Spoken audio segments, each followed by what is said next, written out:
The committee will come to order.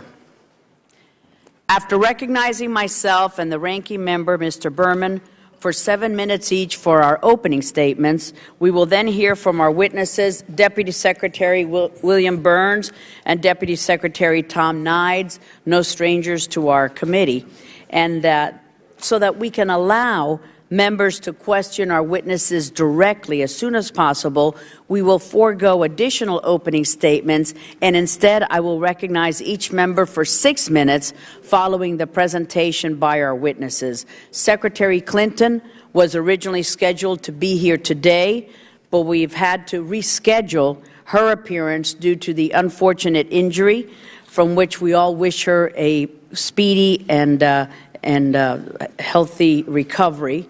She has confirmed once and again that she has every intention of testifying before our committee by mid-January, as soon as she gets the go-ahead from her doctor. So we will welcome the Secretary to our committee in mid-January. Before I begin my opening statement, I would like to raise the case of U.S. citizen John Hammer, a proud Marine who served in Iraq and Afghanistan and who is unjustly incarcerated in Mexico.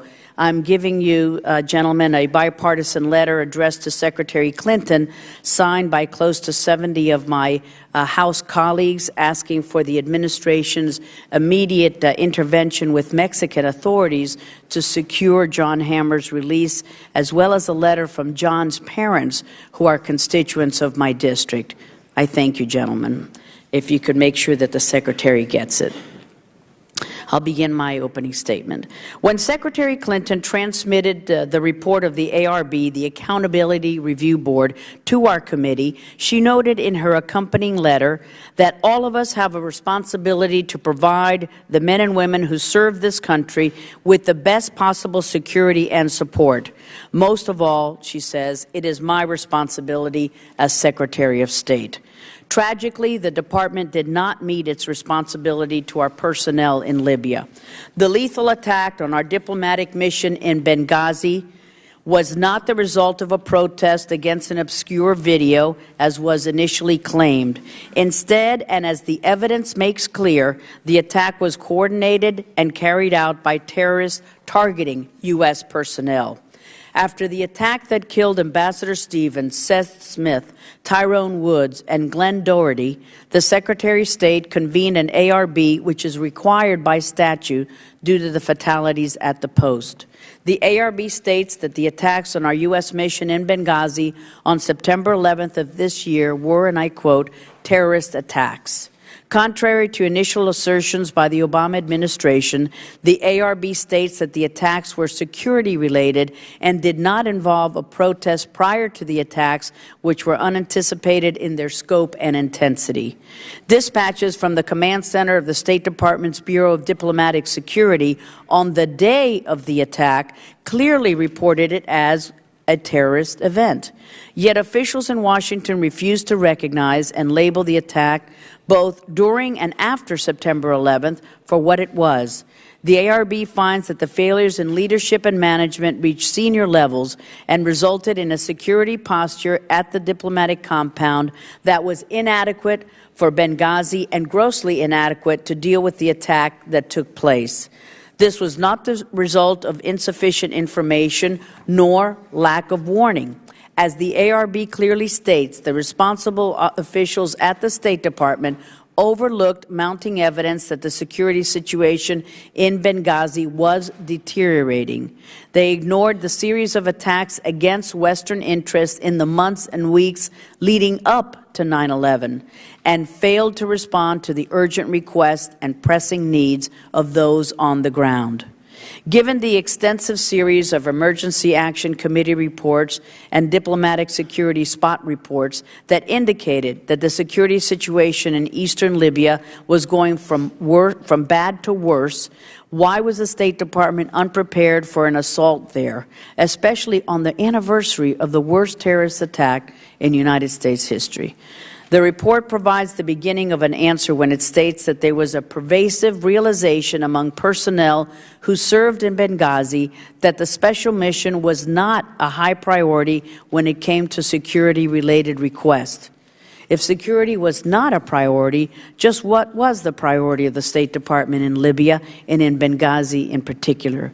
But we should be careful not to focus our attention entirely on the tragic failure in Benghazi and regard it as an isolated incident.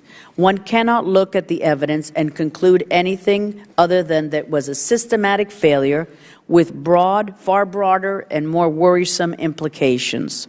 We cannot expect the same bureaucracy at state, whose management failures are now manifest, to objectively review the department's organization, procedure, and performance.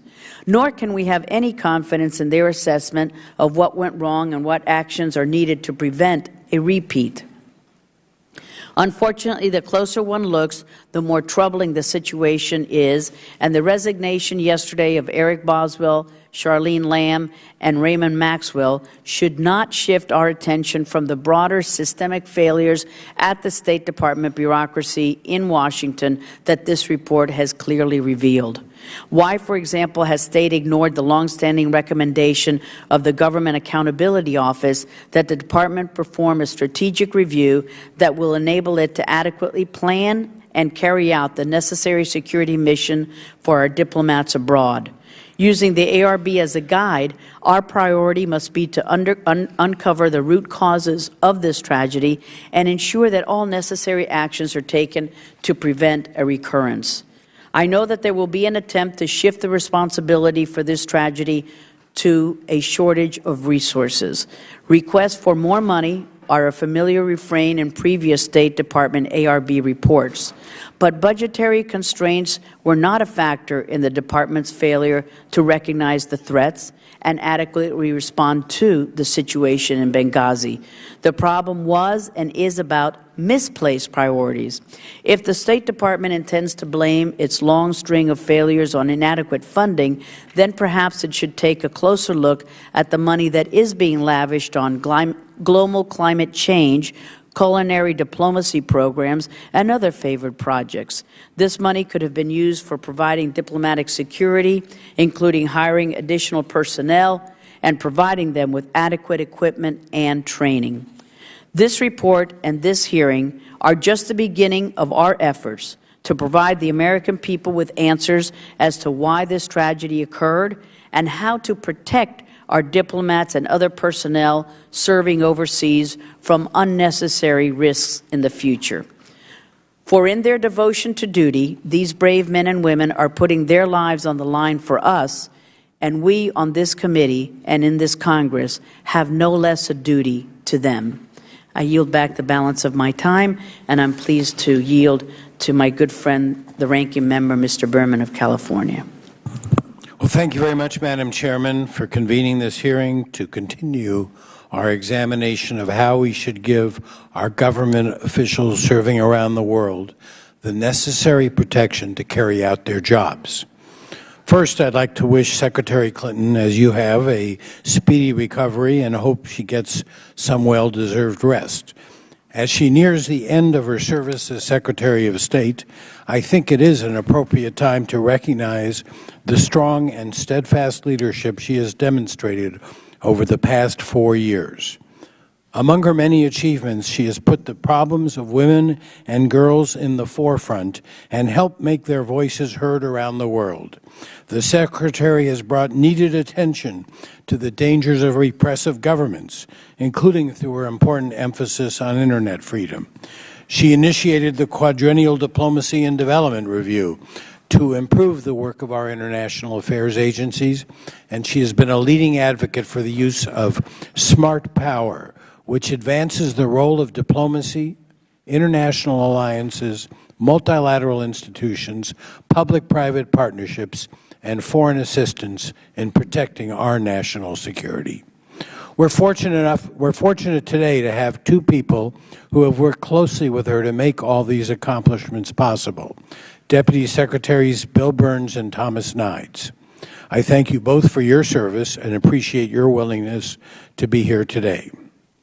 As we examined in last month's hearing, the tragic events in Benghazi painfully demonstrate the ongoing threats faced by our diplomats and development workers serving abroad. We must do our best to minimize the risks faced by these brave public servants and provide adequate funding to do so. But we must also recognize that such risks can never be completely eliminated. Ambassador Chris Stevens and his colleagues understood the hazards of their jobs and appreciated that in order to advance America's interests and effect positive change in the world, we can't isolate ourselves behind embassy walls or limit the deployment of our diplomats to low-risk environments.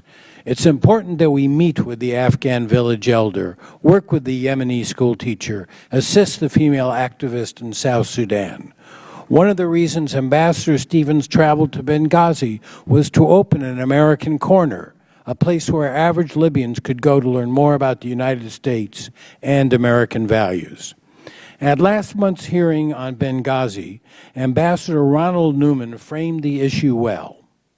How much risk are we willing to take to accomplish a particular mission, and how important is that mission to our national purpose?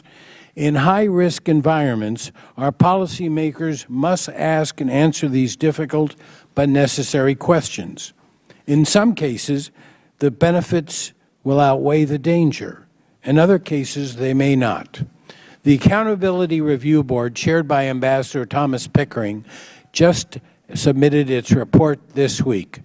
I would like to thank Ambassador Pickering, Admiral Mullen, and the other members of the board for agreeing to take on this solemn responsibility. The report reaches a number of troubling conclusions. Perhaps the most serious is that years of congressional paring away of the President's diplomatic security funding requests have not only seriously diminished the resources available for security at our posts, but has also created a culture at the State Department that is more preoccupied with saving money than with achieving its security goals.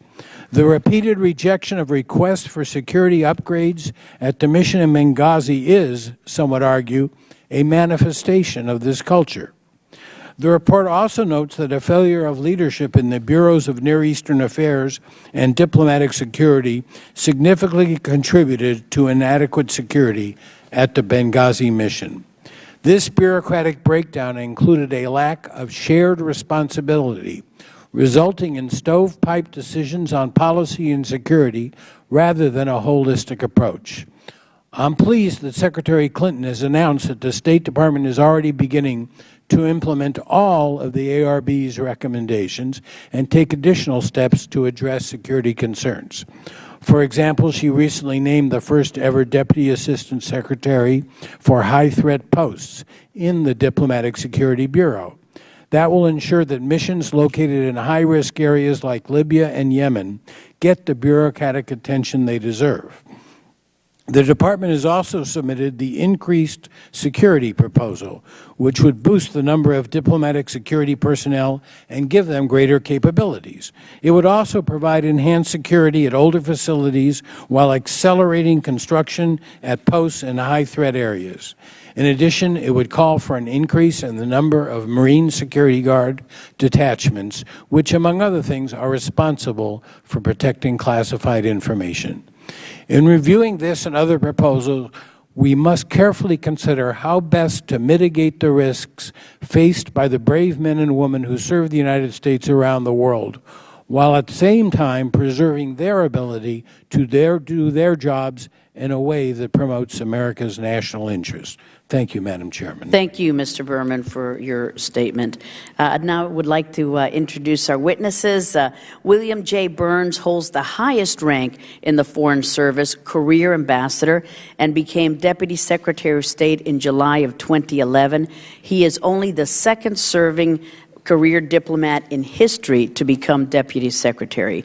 Ambassador Burns served from 2008 till 2011 as Undersecretary for Political Affairs. He was Ambassador to Russia from 2005 to 2008, Assistant Secretary of State for Near Eastern Affairs from 2001 to 2005, and ambassador to Jordan from 1998 to 2001. Ambassador Burns has also served in a number of other posts since entering Foreign Service in 1982, including Executive Secretary of the State Department and Special Assistant to the Secretaries Christopher and Albright, and Acting Director and Principal Deputy Director of the State Department's Policy Planning Staff. Ambassador Burns is the recipient of 2 Presidential Distinguished Service Awards and a number of Department of State awards, and all well-earned. Thank you, Bill. Thomas Nides is the Deputy Secretary of State for Management and Resources, serving as Chief Operating Officer of the department. Prior to joining the administration, Mr. Nides was the Chief Operating Officer of Morgan Stanley from 2005 to 2010. Before joining Morgan Stanley, Mr. Nides served as the Worldwide President and Chief Executive Officer of Burson Marsteller and as Chief Administrative Officer of Credit Suisse First Boston, the investment banking division of Zurich-based Credit Suisse Group. Mr. Nides began his career in Capitol Hill as an assistant to the Majority Whip of the United States House of Representatives and executive assistant to the Speaker of the House. Mr. Nides later served as Senior Vice President of Fannie Mae and as Chief of Staff to the United States Trade Representative. Welcome, gentlemen, and if you would please rise so I could swear you in. Thank you. Please stand and raise your right hand. Do you swear or affirm under penalty of perjury that the testimony you are about to give is true and correct to the best of your knowledge, information, and belief? Let the record show that the witness has answered in the affirmative. Thank you, gentlemen. And we will begin with you. Madam Chairman, one housekeeping matter. Yes, sir. Yes, sir. I'd ask unanimous consent that the Secretary Clinton's letter to you as chairman and me as ranking member be included in the record of this hearing. Thank you, Mr. Berman, and I meant to do that as well, so I'm glad that he's cleaning up after my sloppy act. Thank you. Without objection, the Secretary's letter will be included as part of the record. I apologize for that. Mr. Burns, Ambassador Burns, we will begin with you, sir. Thank you very much, Madam Chair, Mr. Berman, members of the committee. Thank you for this opportunity. Secretary Clinton asked me to express how much she regrets not being able to be here today, and I know she has confirmed to you, Madam Chair, her willingness to appear before you in January. Thank you. Since the terrorist attacks on our compounds in Benghazi, State Department officials and senior members from other agencies have testified in 4 congressional hearings, provided more than 20 briefings for members and staff, and submitted thousands of pages of documents, including now the full classified report of the Accountability Review Board. Secretary Clinton has also sent a letter covering a wide range of issues for the record. So today I'd like to highlight just a few key points. The attacks in Benghazi took the lives of 4 courageous Americans. Ambassador Stevens was a friend and a beloved member of the State Department community for 20 years. He was a diplomat's diplomat, and he embodied the very best of America. Even as we grieved for our fallen friends and colleagues, we took action on 3 fronts. First, we took immediate steps to further protect our people and our posts. We stayed in constant contact with embassies and consulates around the world facing large protests, dispatched emergency security teams, received reporting from the intelligence community, and took additional precautions where needed. You'll hear more about all this from my partner, Tom Nides. Second, we intensified a diplomatic campaign aimed at combating the threat of terrorism across North Africa. We continue to work to bring to justice the terrorists responsible for the attacks in Benghazi. And we are working with our partners to close safe havens, cut off terrorist finances, counter extremist ideology, and slow the flow of new recruits. And third, Secretary Clinton ordered an investigation to determine exactly what happened in Benghazi. I want to convey our appreciation to the Accountability Review Board's chairman and vice chairman, Ambassador Tom Pickering, and former chairman of the Joint Chiefs of Staff, Admiral Mike Mullen, and also Hugh Turner, Richard Shinnick, and Catherine Bertini. The board's report takes a clear-eyed look at serious systemic problems, problems which are unacceptable, problems for which, as Secretary Clinton has said, we take responsibility, and problems which we have already begun to fix. Before Tom walks you through what we're doing to implement fully all of the board's recommendations, I'd like to add a few words based on my own experiences as a career diplomat in the field. I have been a very proud member of the Foreign Service for more than 30 years, and I've had the honor of serving as a chief of mission overseas. I know that diplomacy, by its very nature, must sometimes be practiced in dangerous places. As Secretary Clinton has said, our diplomats cannot work in bunkers and do their jobs. When America is absent, there are consequences. Our interests suffer, and our security at home is threatened. Chris Stevens understood that as well as anyone. Chris also knew that every chief of mission has the responsibility to ensure the best possible security and support for our people. As senior officials here in Washington, we share that profound responsibility. We have to constantly improve, reduce the risks our people face, and make sure they have the resources they need.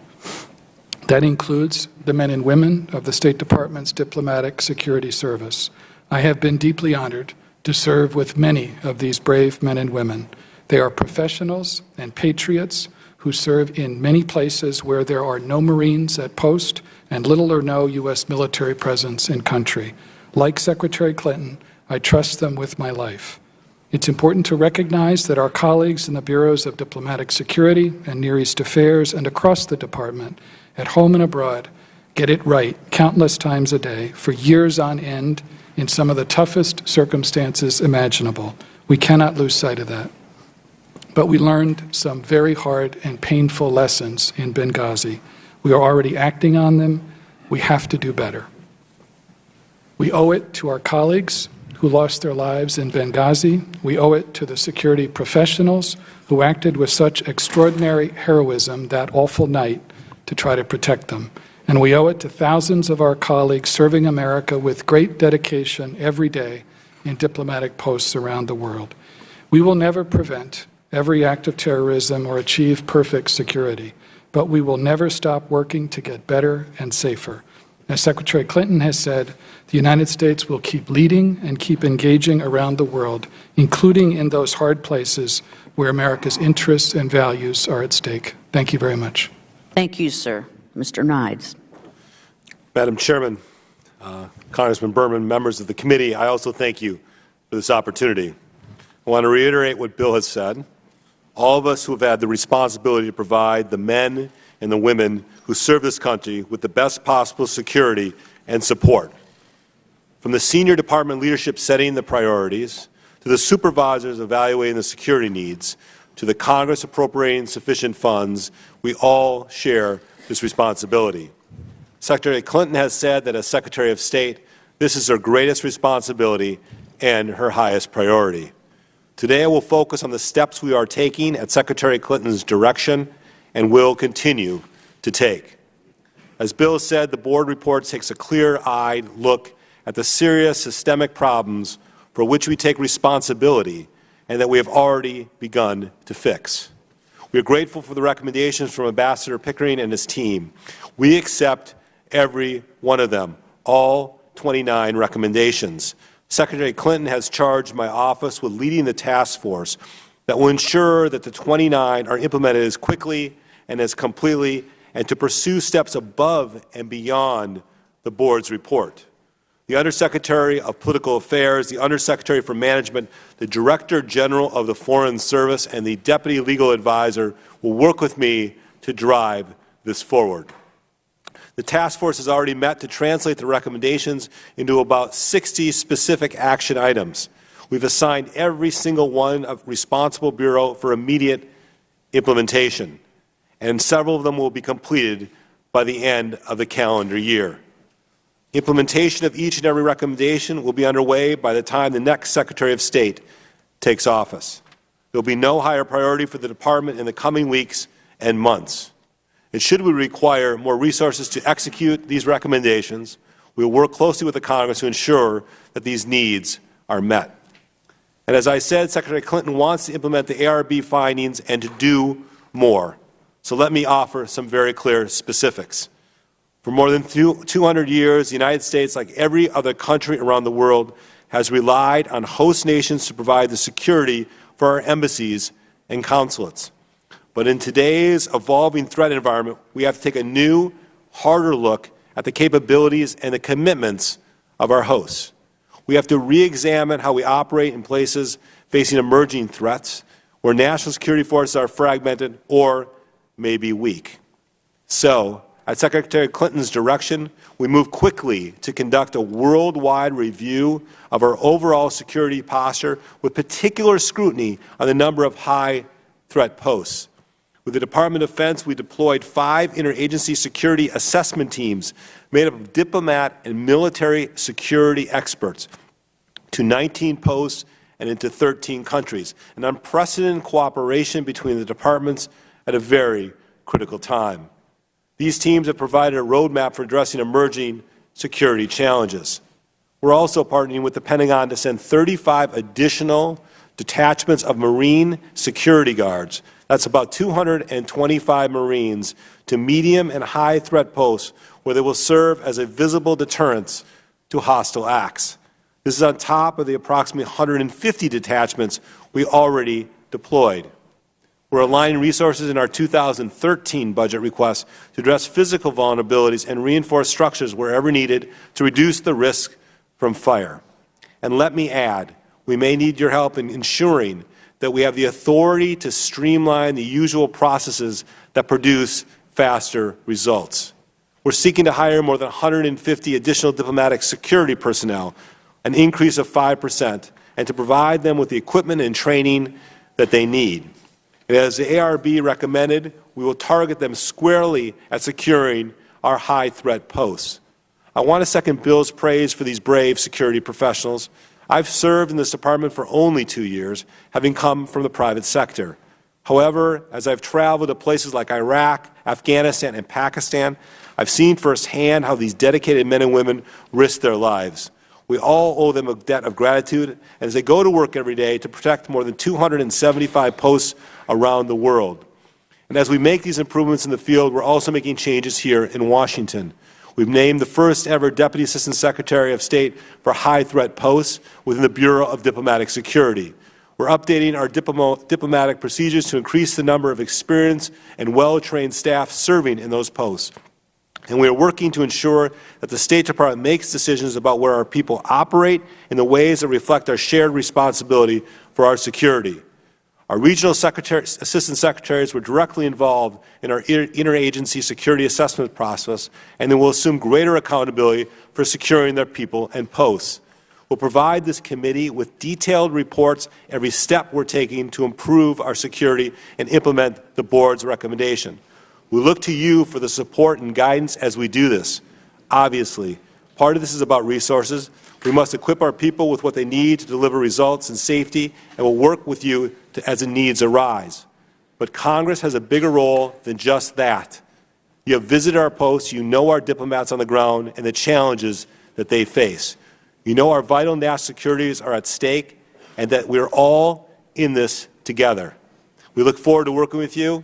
Thank you, Madam Chair, for your support and counsel and for this opportunity to discuss these important matters. We'd both be happy to answer your questions. Thank you very much, gentlemen, to you both.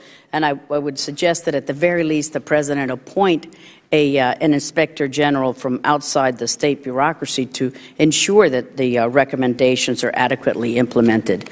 I will ask one question on the state's misplaced allocations and one on the bogus protest over video narrative. The ARB notes that there was a view that Maine State did not consider Benghazi a priority. If we look at September 10th, 2012, just the day before the most recent 9/11 terrorist attacks against the U.S. and our people, we see that Secretary Clinton was engaged in launching a new program called the Diplomatic Culinary Partnership, where American chefs will travel the world to engage in culinary diplomacy. Certainly, this is an example of misplaced priorities. As such, what assurances can you provide to Congress that the State Department's budget request will prioritize U.S. national security and the security of our diplomatic personnel, especially at high-risk posts, over such programs like the Diplomatic Culinary Partnership or over the close to the $1 billion that is allocated for global climate change programs? And secondly, who specifically changed Susan Rice's public talking points by eliminating references to al-Qaeda, and why? If there was a national security concern, what was it? When did the inaccurate, spontaneous protest narrative originate? Where did it originate? And why was that story deemed more fit for publication than the accurate terrorism evidence? And if Ambassador Rice had little direct knowledge of the facts on the ground in Benghazi, why was she selected by the administration to be the spokesperson on this subject? Ambassador Burns. Well, Madam Chair, on your second question, and I'll turn to Tom on the first with regard to the budget. What happened in Benghazi on September 11th was clearly a terrorist attack. Secretary Clinton addressed that directly the following morning in her first public statement when she talked about an assault by heavily armed militants on our compound. Later that same day, President Obama talked of an act of terror. What was not clear that day was who exactly was involved, which terrorists were responsible, what their motives were, how exactly this terrorist attack came about, whether it was planned well in advance or more a target of opportunity. I am confident that the senior administration officials who spoke to this issue and the intelligence community experts on whom they relied acted in good faith throughout this period. Their focus was on trying to be as factual as possible. Their focus was on actions because, Madam Chair, as you know, there were a number of other concerns in this period. Over that period of days, we had mobs coming over the walls of our embassies in Cairo, in Tunis, and in Sana'a. And that was a very heavy focus for Secretary Clinton and for people across the administration.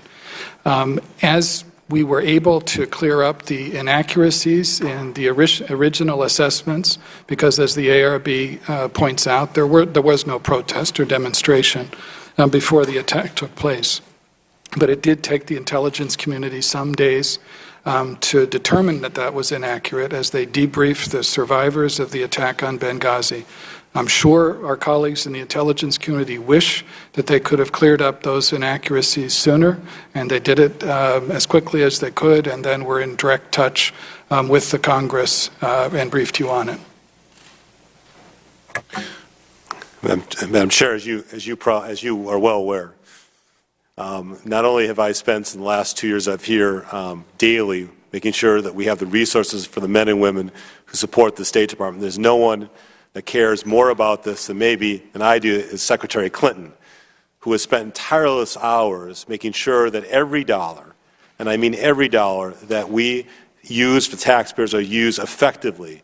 As you are well aware of, that the budget of the State Department, for everything we do, including all the assistance we give, including aid to Israel, all the assistance we do for everything around the world, to the programs of PEPFAR, to supporting the 275 posts around the world for all of our staff, for everything we do, is less than 1% of the federal budget. We fight every single day to make sure we have the right resources, but as importantly, we make sure that it is a dime that is not wasted. We understand the importance of the budgetary constraint that this committee and this Congress is going through, and I assure you that we are thinking every day how we can make sure that every dollar is used wisely to protect our people, to provide the assistance around the world to the people who deserve it. Thank you. Thank you. On the specific questions regarding Susan Rice, do you have anything further to add about the talking points and the references? Because in emails, as the attacks were underway, the Diplomatic Security Operations Command Center was calling it a terrorist attack as it was underway. So it's not like the picture was clear several days later while the attack was taking place in emails. Well, Madam Chair, as I said, both the Secretary and the President on September 12th, I think, addressed in very clear terms what happened and what the nature of the attack was. Second, the talking points that you referred to were produced by the CIA I think the CIA has briefed a number of people on the Hill about the process that they went through, and I'm sure they'd be glad to, come up and answer in more detail. And in my last 5 seconds, just to reiterate, we're glad that the Secretary is going to implement every recommendation, but we hope that there's an Inspector General, because without that, we have seen that the recommendations from previous ARBs have not have not been heeded. Thank you very much. Mr. Berman is recognized. Madam Chairman, I'm going to pass my opportunity to question now and hold it till the end, if I might. Thank you, sir. Mr. Ackerman.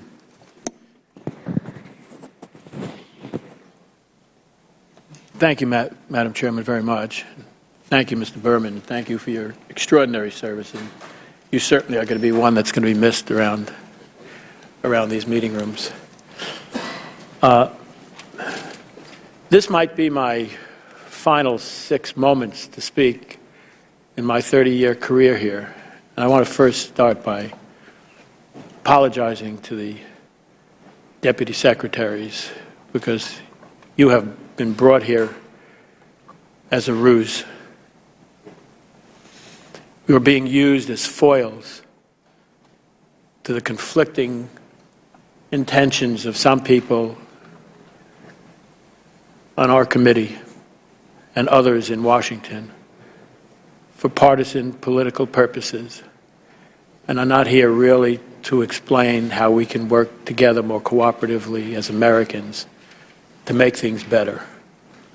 But my great fear as I leave here is that we've become a partisan, bickering bunch of grousing old people trying to exploit whatever we can to our own political advantage. We've become a group of small people with press secretaries.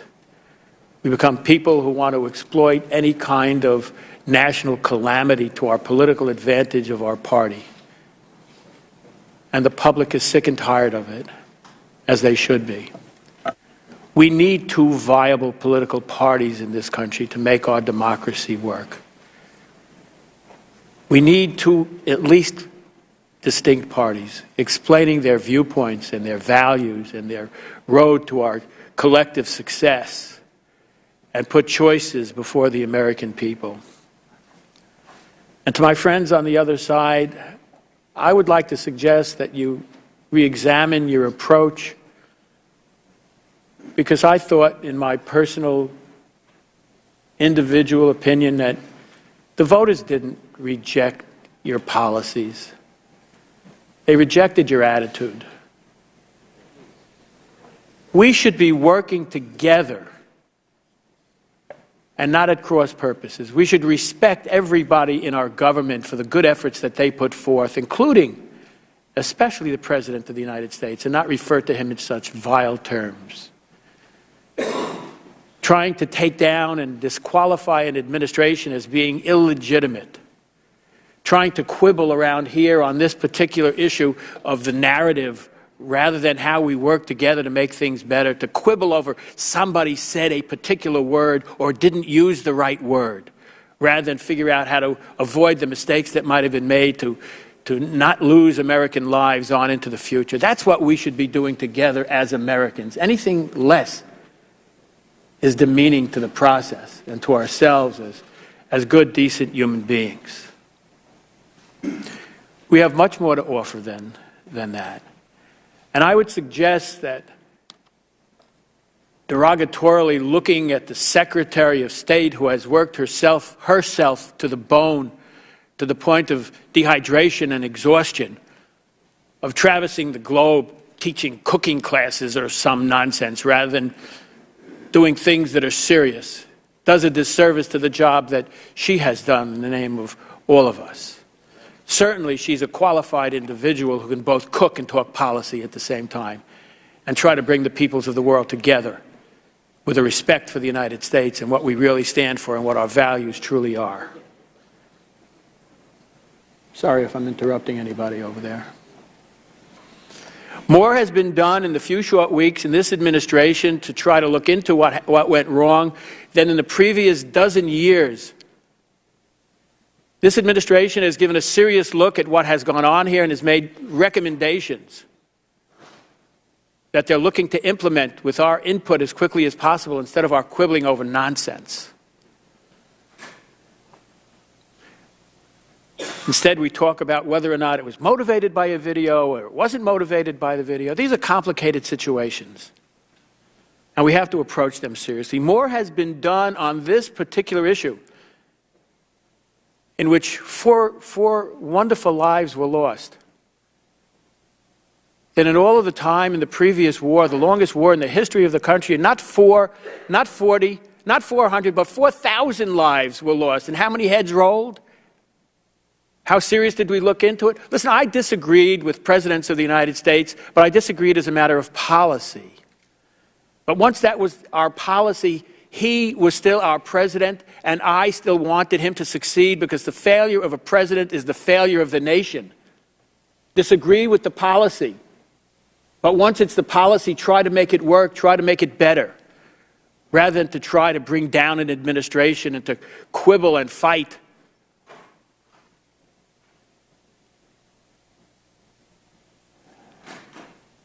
We've taken the train off the tracks. I would be very pleasantly surprised if one of our colleagues, even one of our colleagues, had on his or her agenda today to talk about any one of the 29 points and recommendations that were made and say, is this particular one good or bad, or can we strengthen it, or should it be in there? Because we've not really, I apologize again, come to do that. We've come here to either play defense or offense and defend our point of view rather than do what's right in the name of our country. It's really been an honor and a pleasure to serve with all of you, and we do have different opinions. Thank you. The gentleman's time is up. I will be one of those private citizens on the other Mr. side of the Ackerman, we television all holding you aspire to your accountable. purity, but the flesh is weak. Mr. Smith thank you is for your recognized genteel for his expertise, 6 Madam Chairman. minutes. He is the chairman of the Subcommittee on Africa, Global Health and Human Rights. Thank you very much, Madam Chair. Madam Chair, on March 12, 1999, I chaired a hearing, the fourth in a series, that focused on the findings of the two accountability review boards that had been established to probe the August 7, 1998 bombings of U.S. embassies in Nairobi and Dar es Salaam. Admiral William Crouch, chair of those two boards, told my subcommittee that the car bombs killed more than 220 people, including 12 U.S. Embassy employees and family members, and 32 Kenyan national employees of the United States government, and injured more than 4,000 Americans, Kenyans, and Tanzanians. He said the ARBs were, quote, most disturbed by two intertwined issues. First, the inadequacy of resources to provide security against terrorist attacks, and second, the relatively low priority accorded security concerns throughout the U.S. government by the U.S. Department of State.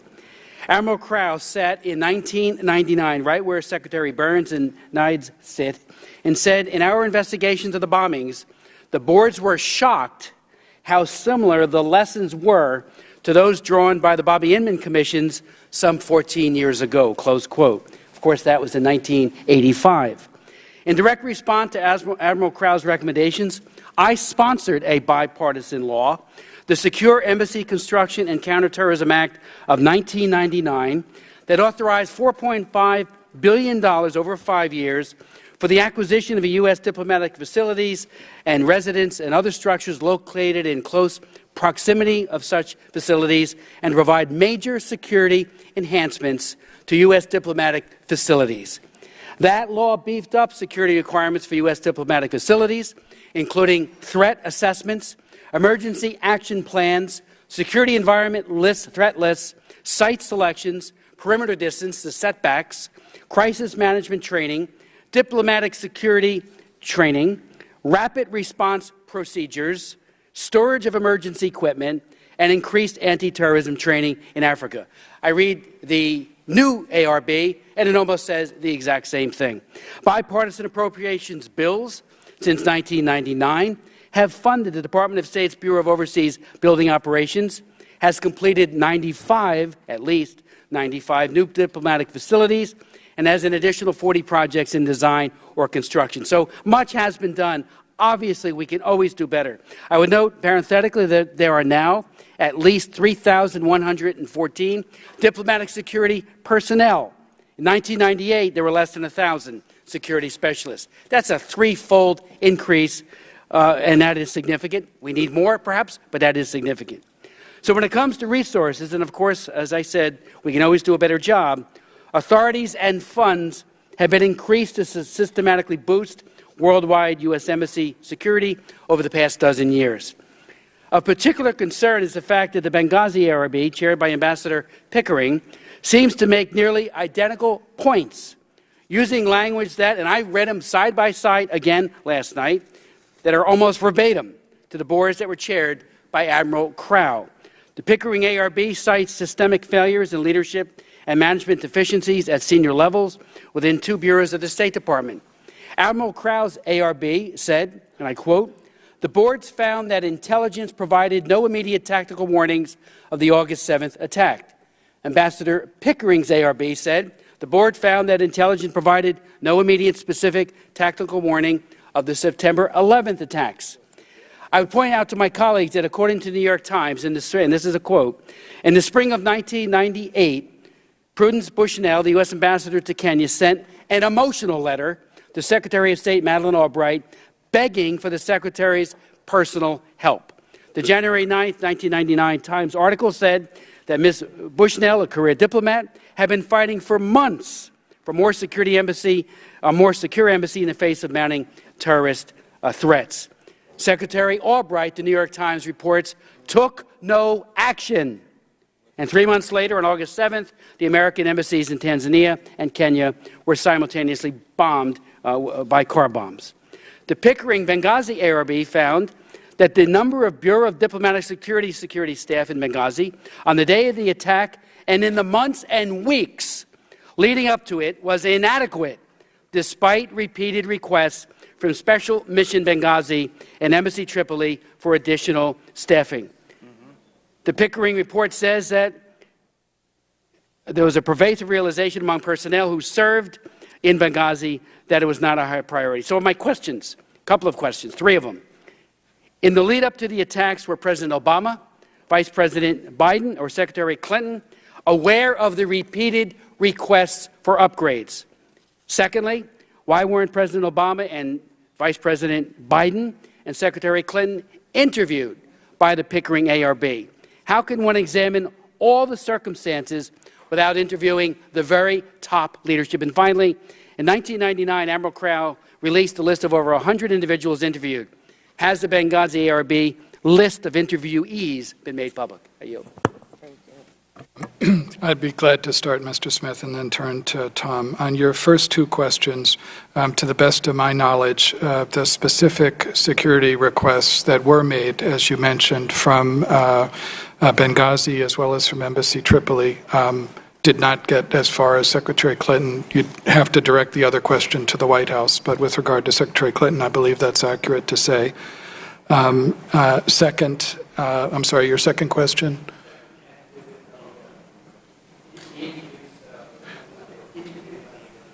I don't believe there was an interview of Secretary Clinton by the ARB, but again, you'd have to address that to Ambassador Pickering as well. And then on the third question. I think on the list of, I believe the ARB did in fact interview 100 individuals in this ARB as well, and I'm not certain it's in the ARB the names of the people who were interviewed, but I think it may be, but I don't know if it's in a classified or unclassified version of the ARB.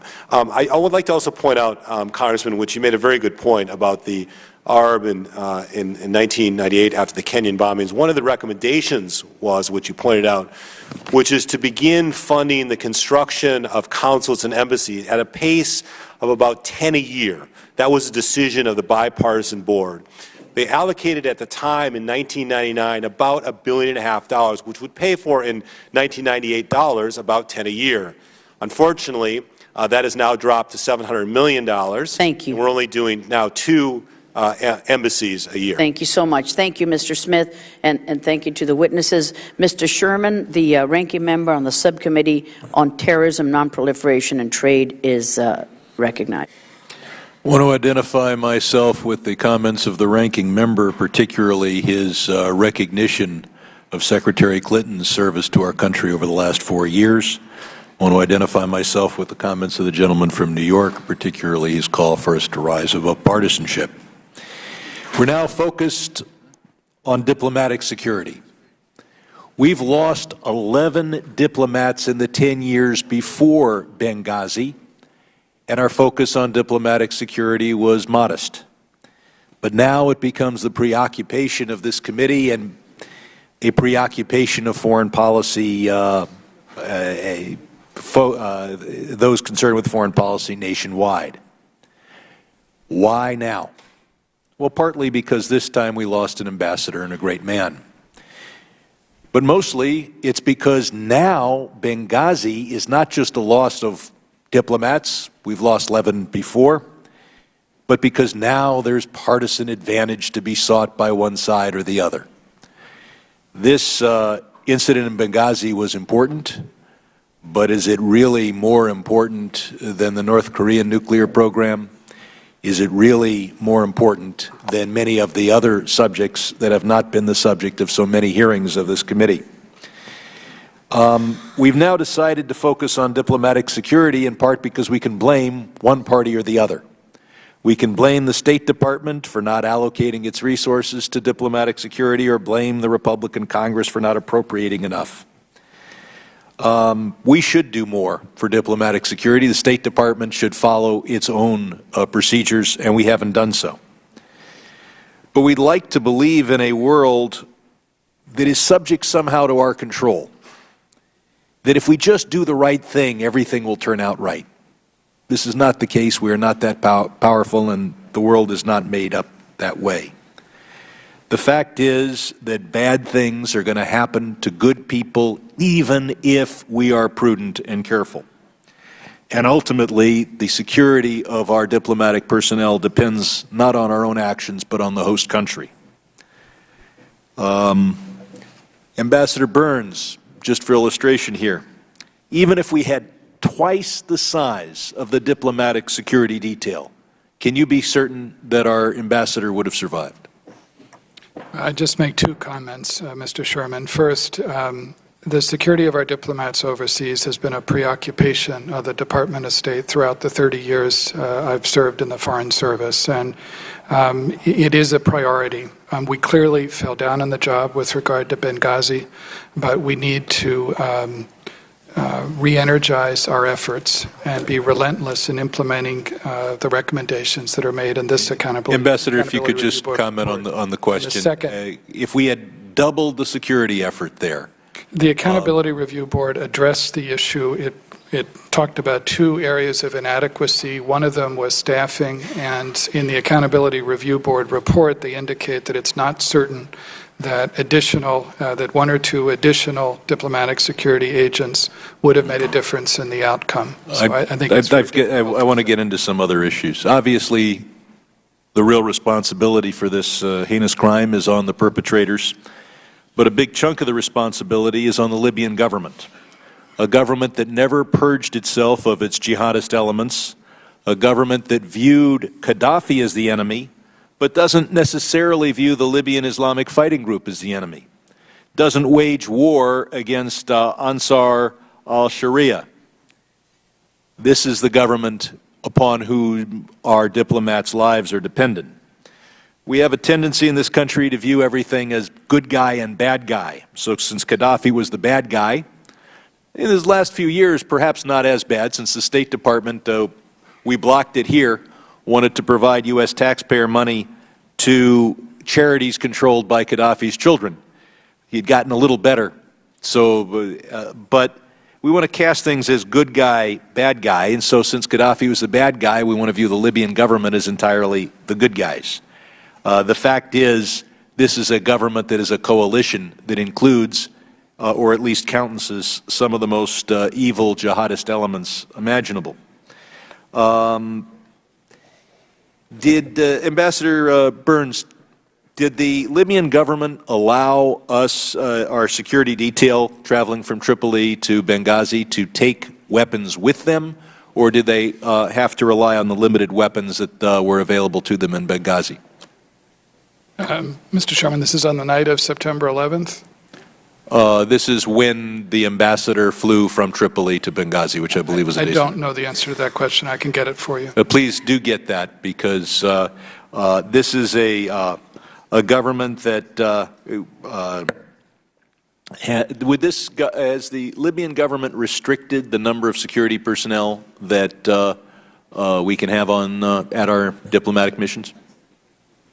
I don't know if there are any particular restrictions, and in the Accountability Review Board report, the areas of inadequacy that are identified don't have to do with Libyan government restrictions. They have to do with judgments that weren't made about increasing the number of staffing. Okay. I'll ask you to simply answer for the record, but I believe that the Libyan government has not granted us the right to use our Air Force over their airspace to defend our diplomats in the future. Most governments wouldn't, but here's a government that can't control its own territory. And as a final comment, I'll point out that the rebels in Syria include some excellent human beings and also include some elements that are just as bad as those who attacked us in Benghazi. And we should be careful that just because Assad's a bad guy, that doesn't mean all of his enemies are good. I yield back. Thank you very much, Mr. Sherman. Mr. Rohrabacher, who is the chairman of the Subcommittee on Oversight and Investigations, is recognized. Thank you very much. We have several areas that just need to be clarified here, and I would just like to say that when you seek clarification and accountability and perhaps correction of policy that led to a bad result, to automatically claim that the people who are engaged in that are involved with partisan politics is itself a partisan attack. So let's just get to some of these things. We've been talking about why this happened, and there's been talk about budgets, and I want to identify myself with the remarks of our chairman, who said, yes, there are lots of things in the budget that can be reprioritized, and I'm waiting for my colleagues on the other side of the aisle to address the chairman's suggestion. If we're spending $1 billion on global warming in this budget, wouldn't it be better? Wouldn't it be better for all of us and more faithful to those people who are serving us to allocate those funds for security if we think there's a security problem, rather than for global warming, which is not necessarily the purview of the State Department. But in terms of, and we have to remember that Secretary Lamb, Assistant Secretary Lamb, stated, and emphatically, because it was my question and I wanted to get a specific answer, were budget considerations any part of your decision as to what level of security they should have at the Benghazi Consulate? And her answer was an emphatic no. No. So there must be policies then that we need to look at to see if it wasn't, this didn't result from budget considerations. Why did we end up having this? It was obviously a bad call on her part. And just let me say, she has given this country, I think, 20 years of decent, good service. And I'm not about to throw, sling mud at her. She maybe made a bad call. She's made 20 years of good calls. And we're discussing some of those decisions today, and Ambassador Burns, you have suggested that even adding a few extra than what she suggested was necessary probably would not have deterred this terrorist attack. So in leading up to it, we've got those questions, but then as the terrorist attack was happening, and immediately thereafter, I'm sorry, Mr. Ambassador, but your statement that the President and Secretary Clinton made clear that it was a terrorist attack right afterwards is not true. It's not accurate. I mean, the President and high-level officials of this administration, immediately after the attack and for days afterwards, kept talking.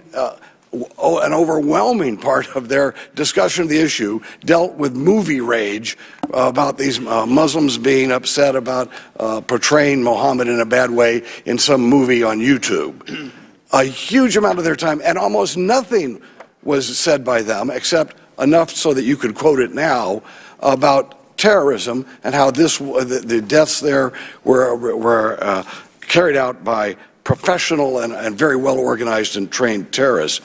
Now about afterwards, and how we're going to come to grips with this. It was a terrorist thing that's being acknowledged now.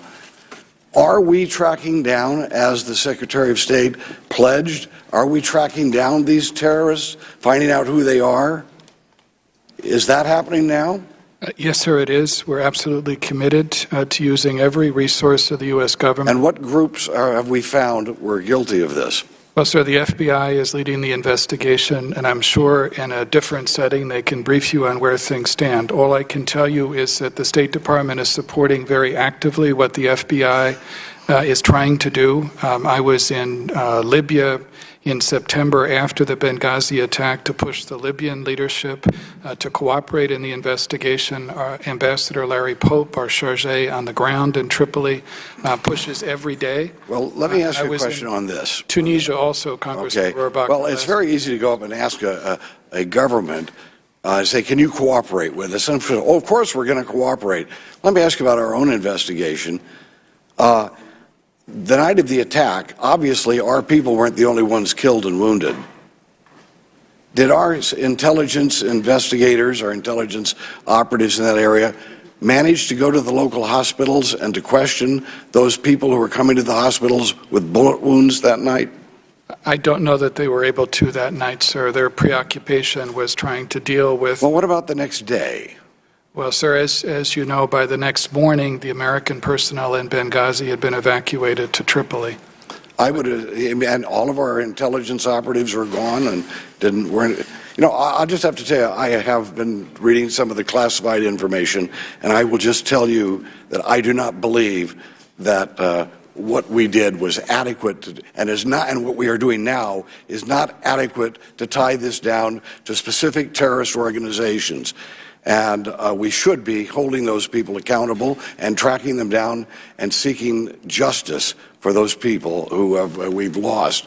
And with that said, I do not believe that holding this administration accountable for its mistakes and trying to find ways of correcting bad policy is in any way a partisan attack. Thank you very much. Thank you, sir. Mr. Engel, the Subcommittee on Western Hemisphere ranking member is recognized. Thank you, Madam Chairwoman. And let me first, before I make my remarks, I would just like to comment on two of my mentors and friends who will not be coming back, the new Congress. And I want to start with Mr. Berman, since I will be taking over his duties as ranking member of this committee, starting with the new Congress. I want to say, Mr. Berman Howard, that we are going to miss you, and your steady hand at the helm was something that we have all been aware of and we have all appreciated through the years. Your common sense on the issues, your hard work, and your collegiality is something that we will miss, and want to just express my very best wishes to you. I hope I can do as good a job as you've done, and I look forward to being in touch with you. And Mr. Ackerman, my New York buddy, we've known each other for a long, long time when we served in Albany in the state legislature together, and I think your remarks before were right on the money, and I think that your intellect, your wit, your hard work, it's been a pleasure being part of the New York delegation with you, and I know that we will continue to be in touch, certainly in New York for sure. Let me say, first of all, welcome Ambassador Burns. You have a long and distinguished record at the State Department. We appreciate the work that you've done. And Mr. Nides, I've known you for a number of years since I've been in Congress, and number of different responsibilities, and you keep getting promoted, so you must be doing something right as well. But we appreciate the work that both of you are doing, and I know it gets a little nasty here sometimes, but I think some of my colleagues don't really mean to be mean. They just get very emotional. We do appreciate your work. Let me say this. You know, one of the reasons why I love this committee is because I believe that foreign policy needs to be bipartisan. When I've taken Codels around the globe, and I've led many of them when I was chairman of the Western Hemisphere Subcommittee, I found that the differences between Democrats and Republicans were very, very small when it comes to international events and things that happen. I've never had any restrictions on anyone in my Codel for speaking to foreign leaders, heads of state. Never have been embarrassed because we all understand that we're Americans and we have a common bond. And that's one of the reasons why I always enjoy this committee. But it really pains me when I see some trying to make, partisan hay on what happened in Benghazi. I think Mr. Romney did it shamefully during the campaign. And I think that in times of crisis, we need to pull together as Americans. And our ambassador was killed, and 3 other patriots were killed. And I don't think either side should try to use it for partisan political purposes. I think this kind of gotcha politics really is, American people are really turned off by it. And I want to say, I said this before in this committee, that Barack Obama was no more responsible for what happened in Benghazi than George W. Bush was for 9/11, or Ronald Reagan was when more than 200 Marines were murdered in Beirut.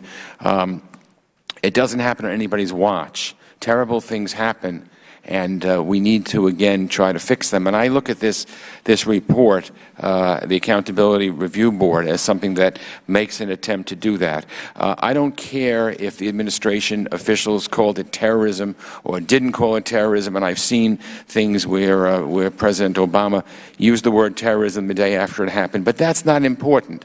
What's important is that there should be no more Benghazis, and that's why we're having this hearing, and that's why we have the plan, 29 points, and Secretary Clinton has accepted them all, and good for her. And she has, of course, appointed a new person, Mr. Nides. I know that's you, who are really going to look at this, and I'm very, very happy that you are going to lead this task force. But Congress has its obligations too, and we have to put our money where our mouth is. If we are going to want to make sure that our diplomats are secure, then we have to pony up the money. It's very easy, and you hear rumblings in the Congress about cutting back, and let's cut foreign aid, and let's cut foreign security, and let's cut diplomatic security. It's very easy to say that. We have pressing problems here. Who cares about what happens overseas? I've heard people say that. Well, that shouldn't be. We need to care. And that's what we're doing. So let me say this. According to the CRS, Congress has underfunded State Department diplomatic security by $600 million under the request for the last 3 years. The House funding level was closer to $750 million below that. The ARB observed that funding restrictions have led the state to be resource-constrained rather than a mission-driven organization. The report continues, the ARB, that the solution requires a more serious, and I'm quoting, and sustained commitment from Congress to support State Department needs, unquote. So let me ask you this. How would the $1.4 billion requested in the increased security proposal address the ARB's concerns? Will the additional resources fill staffing shortages due to demands in the frontline states? And how will the proposal be sustained after FY 2013? Thank you, Congressman. We made 4 decisions quickly. One was that we were going to ask for some additional money in 2013 through our budget request, which we did, which includes the $1.3 billion. That includes the additional Marines that we've asked for, more money for security, for diplomatic security, and for help for building construction. So we did that out of the 2013. We also did the ISAT teams, as you're aware, with the DOD and the state, where we went out to the 19 posts around the world, the high-risk posts, to evaluate We intend to take those ideas and come back as it relates to the 2014 budget, which you know we're in the midst of doing as we speak. So the 1.3 addressed what Secretary Clinton believed and the President believed was an immediate need today. But I want to be clear to all of you, we intend to come back to the Congress as it relates to 2014 to lay that out for you as well. Thank you. Thank you very much, Mr. Engel. Mr. Royce, the chairman of the Subcommittee on Terrorism, Nonproliferation, and Trade is recognized. Madam Chair, I'd just like to begin by acknowledging the role that you have played in leading this committee. You've always brought energy and a smile to this committee, and we look forward to working together next year on the committee. I'd also like to wish Howard well as he moves on to the next chapter, and I'd like to say to both of you that this committee and the institution is better because of the service on your part, the leadership on your part. And we look forward to Secretary Clinton testifying next year or next month. And I think all of us want to make sure that at the end of the day, our diplomats are safer. And I look forward to working with Mr. Engel and with all the members here. We look forward to making certain that something like this does not happen again. But part of that is making the right policy decisions. Part of that goes to policy. And if we look at some of the observations that our ambassador, Chris Stevens, made, he knew that Libya had become a cauldron of weapons, of jihadists, of violent ideology. He called it a security vacuum that had developed there. And it's discouraging, frankly, to read his communiques warning of the consequences of this. And discouraging, I think, to see that there wasn't any credible contingency plan in place. An 8-hour firefight, truly tragic, without the ability to rescue our personnel during that 8 hours. And the upshot is this report, which finds a systemic failure by the State Department at senior levels. But there are other policy questions about what created this environment.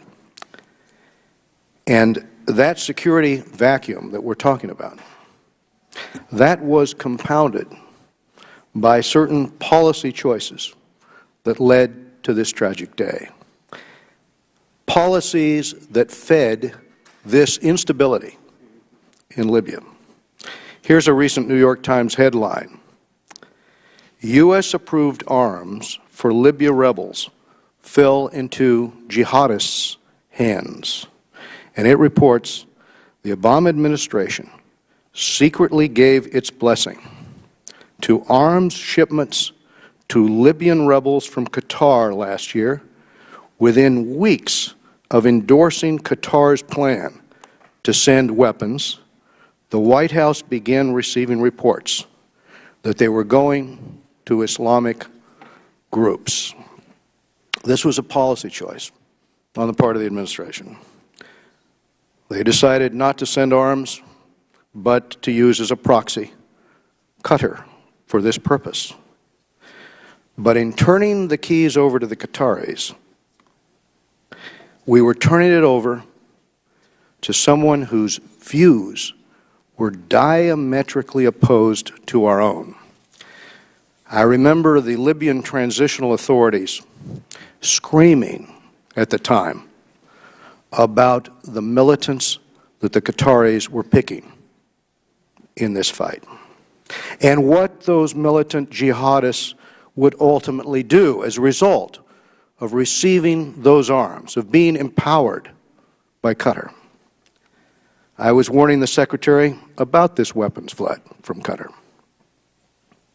The Times reports that the Qatari arms shipments dominated at least one of the deputies' meetings, which I assume, Ambassador, you probably attended, probably participated in.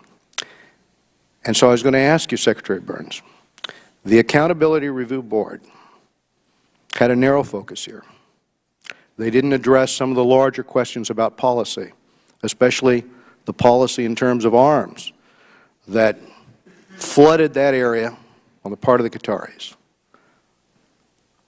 Wouldn't you agree that empowering Qatar in this regard was a poor policy choice? Well, Congressman, there was a serious concern during the Libyan revolution and in its aftermath about not only the arms that were in abundance in Libya, but also the insecurity across Libya and the difficulty that the transitional government had in restoring security and developing security. No, I understand that, but with our tacit approval, you had 18 weapons shipments, 20,000 tons of weapons, and basically the policy choice that the Qataris would supply them, and we'd allow them to go through. On top of that, you've got, and those weapons went to the most hardcore jihadist elements. So now those weapons are spilling into Mali, where al-Qaeda affiliates have taken up shop, imposing Sharia law. I mean, this country has a history with this issue, and the decision here has been made again. And I just want your answer to that. You were cognizant of this, I know, and Ambassador Stevens was approached on this. He was rebuffed when he told an American arms dealer, don't do that. But when the dealer applied to sell Qatar $200 million in arms, that application was approved. Thank you. Thank you, Mr. Royce. I'm sorry, but we're out. Approved by state. Thank you so much. Mr. Meeks, the ranking member on the Subcommittee on Europe and Eurasia, is recognized. Thank you, Madam Chairman. I would just, for the future chair, and I appreciate his coming in, look forward to working with him, and look forward to working with Mr. Engel, and want to say thank you to both our outgoing chair and, of course, to our ranking member, who we're going to miss dearly, and my good friend, Gary Ackerman.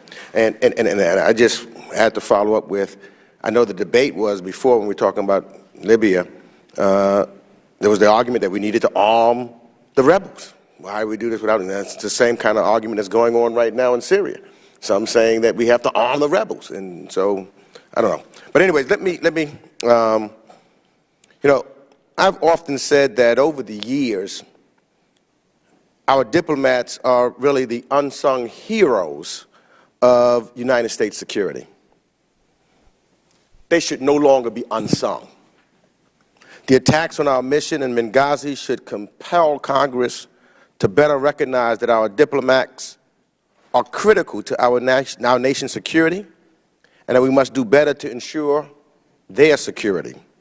It is time for us to acknowledge, not just with our words, but also with our deeds, the importance and the danger some of America's finest public servants face abroad.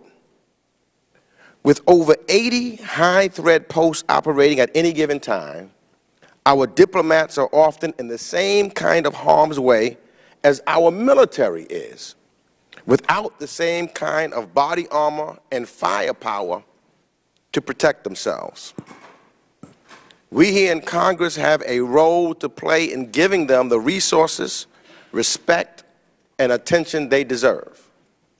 I can't tell you how many times that I travel and I meet with an ambassador who's trying to juggle their budget.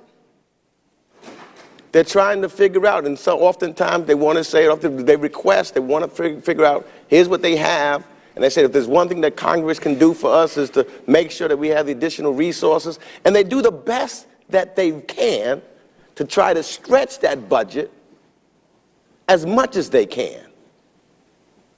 And I hope that, you know, we don't come back here next year and we start shortchanging them for what they need.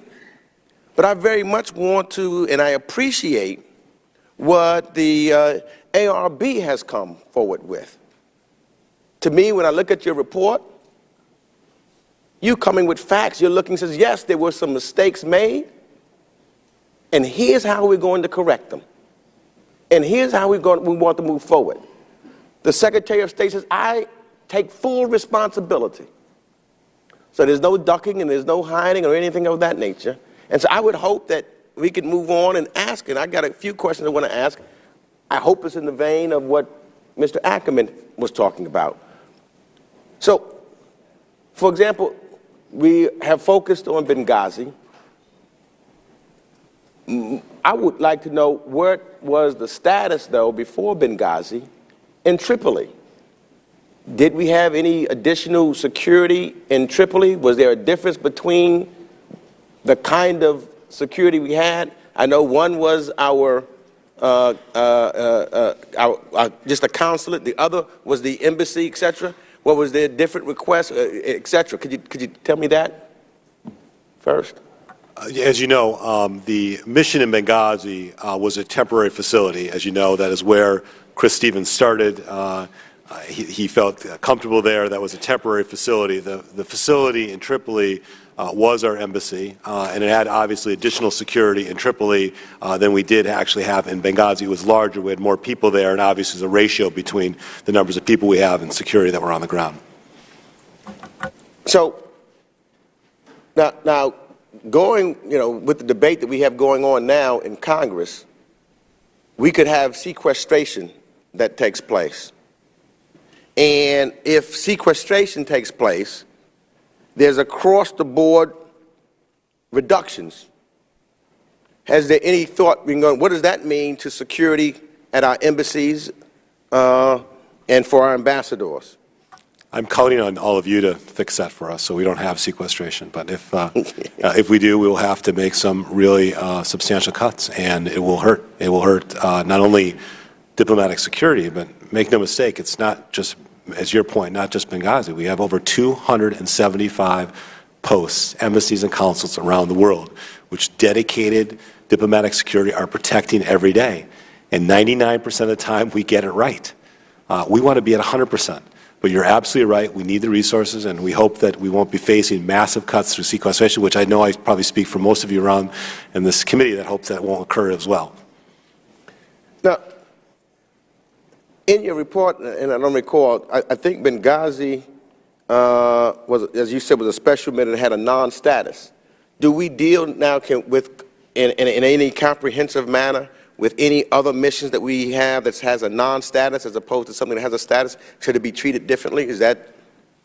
That is actually one of the recommendations of the ARB, that we look at that.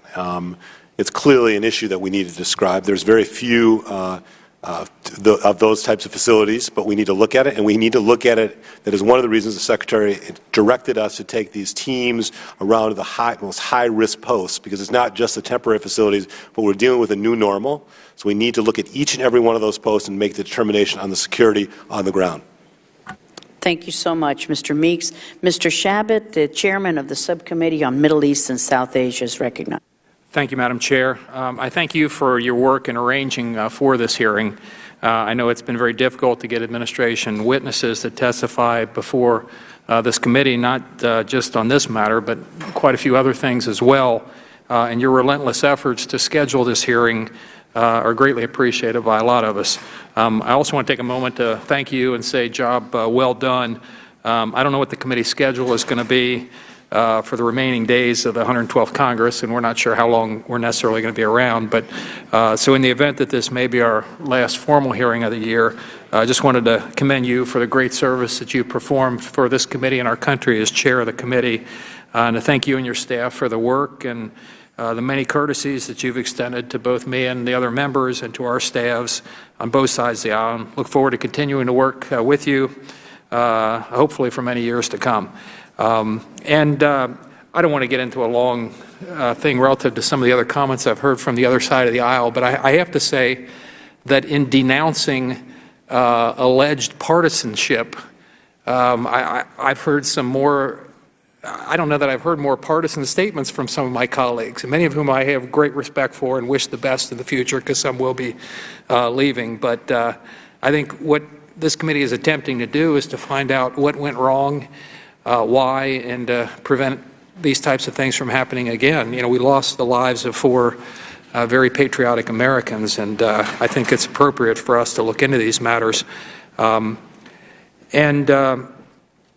know, these events in Benghazi were absolutely tragic. No question about that. Ambassador Stevens was known to many members and staff, both before and during his ambassadorship, and he was thought by all, I believe, to be one of our most able diplomats. I had the opportunity to visit with him in Libya a little less than a month before he and the 3 other outstanding Americans were murdered in Benghazi. His enthusiasm for the job at hand was immediately evident. He was excited about the opportunity to help a nation newly freed from decades of brutal dictatorship, and his death was not only a terrible blow to his family and nation, but a terrible blow to those who seek to build a new democracy and a vital economy and to restore fundamental human rights for the Libyan people. We have many patriotic Americans like Chris Stevens and his colleagues serving around the world, and oftentimes they serve in dangerous regions, sometimes separated from their family, and in many cases living in a very restricted existence because of security threats. What we often take for granted, like freedom of movement and relative safety from those who would do us harm, they often live without. Today we're here to review what happened, as I said, in Benghazi and why, and what we can do to protect our diplomatic personnel stationed abroad in the future. And as has already been mentioned, the report that we've all had an opportunity to see does state that there was no protest at the American facility in Benghazi prior to the attack. And I know many members, particularly on this side of the aisle, would like to have more answers as to why exactly the White House and the State Department in the days following the Benghazi attack chose to pursue a strategy that was ham-handed at best and a cover-up at worst. I'll focus my question on the findings and recommendations of the report with the hope that one day soon we'll get a straight answer from the administration on the matter of the administration's early on insistence for weeks that terrorists were not to blame for the murders of our fellow Americans, but some video was. Ambassador Burns and Secretary Nides, we've reviewed the report and we've shifted through a lot of paperwork and that sort of things that the department provided us. We've seen cables where security officers on the ground expressed frustration at the difficulty in getting the personnel they believed they needed to protect American diplomats and property. And we now know that management of security personnel, especially the assignment of DS agents on very short-term duty, virtually guaranteeing very limited institutional knowledge, was grossly inadequate. We clearly had a problem in Libya. And it's probably fair to say that the department's shortcomings in addressing diplomatic security issues are not isolated to Libya. The Government Accountability Office has called on the department on a number of occasions, I believe, to conduct a strategic review on security mission and resources. And in light of the Benghazi tragedy, could you discuss relative to the resources that are going to be necessary in this issue? Is there a timeline on when we're actually going to get this? And in the other embassies around the world that are in security challenge areas, are these types of things in all likelihood present and need attention in other areas as well? Either one of you, I'd invite that. We, as you know, as I mentioned earlier, we did take a very aggressive look with DOD and the State Department and sent these teams out immediately to look at every high-risk post. That's what Secretary Clinton ordered us to do. We've now bringing back those recommendations. There are many, many recommendations. We're ordering them through. She has given us very clear instructions on when she expects these results to be in, and we're going to come back to this body to get either funding that we need to them or use existing funds to actually address those issues. And the answer to that is yes. Thank you very much, Mr. Shabbat. Mr. Carnahan, the ranking member of the Subcommittee on Oversight and Investigations, is recognized. Thank you, Madam Chairman. I just want to take a moment at the beginning of my remarks and say thank you to you and to our ranking member, Howard Berman, for their service during this Congress, your friendship, your work. Also, really to wish well our colleagues in this next Congress, the entire committee, but particularly Ed Royce and Elliot Engel as they take over the leadership of this committee. And this next Congress is going to have a full plate. I think the hearing today is really just a preview of that. I also want to acknowledge the work and leadership of Secretary Clinton. She has aggressively, her entire team, and thank you for your service, all of our diplomats everywhere, for the Secretary's leadership in embracing all 29 of the board's recommendations, and her strong commitment to have the implementation of all the recommendations well underway, even before the next Secretary of State is in place. I also want to, I guess, admonish my colleagues on the committee. There's a long tradition of bipartisanship in this committee, how we should be standing side by side when we are dealing with attacks on our people overseas. It really cheapens that to make it into some kind of a gotcha game, or to try to make it into some conspiracy to dupe voters in November by the words used or the causes of this horrible tragedy that happened in Libya.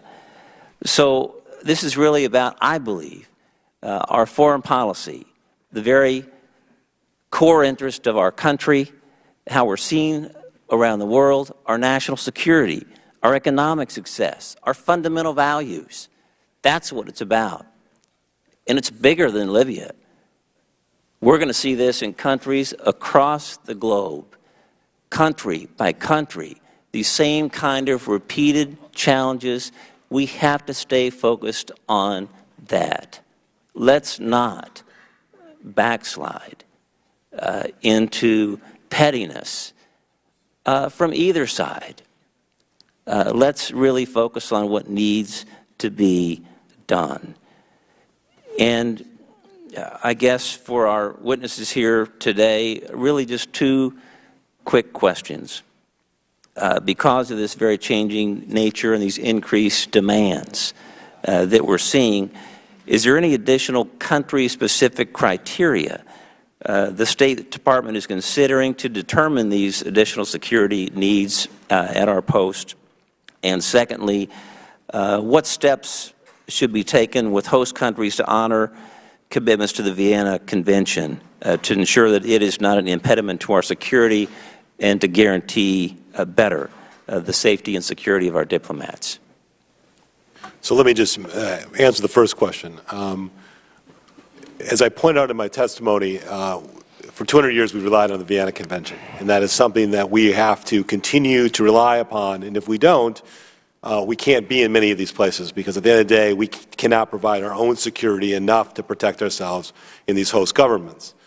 And in most, if not all, of those countries, that works. But in this new environment, as we call the new normal, especially in new governments that are standing up, the Secretary implored us to go to visit those countries with the Defense Department and ask that question, which is the division between their desire to protect us and their ability to protect us. So the answer to that is we are looking at each and every one of these countries to make that determination and determine the risk factors that exist, and do we have it right as we look forward to making sure that we're protecting ourselves appropriately. No, and all I would add, Congressman, is that this is a reality that we're going to have to deal with for some years, and not just in the Middle East, but it's particularly true there with all the revolutions and transitions that are taking place. It's post-revolutionary governments that are going to have a very difficult time building security institutions that work, and we're going to have to take that into account and adapt to it, as Tom suggested. Yeah. Thank you. Yield back. Thank you. And thank you again for that family photo that is in some of our big photos here, Russ. Thank you. Was that your great-grandfather? Grandfather who served in the committee.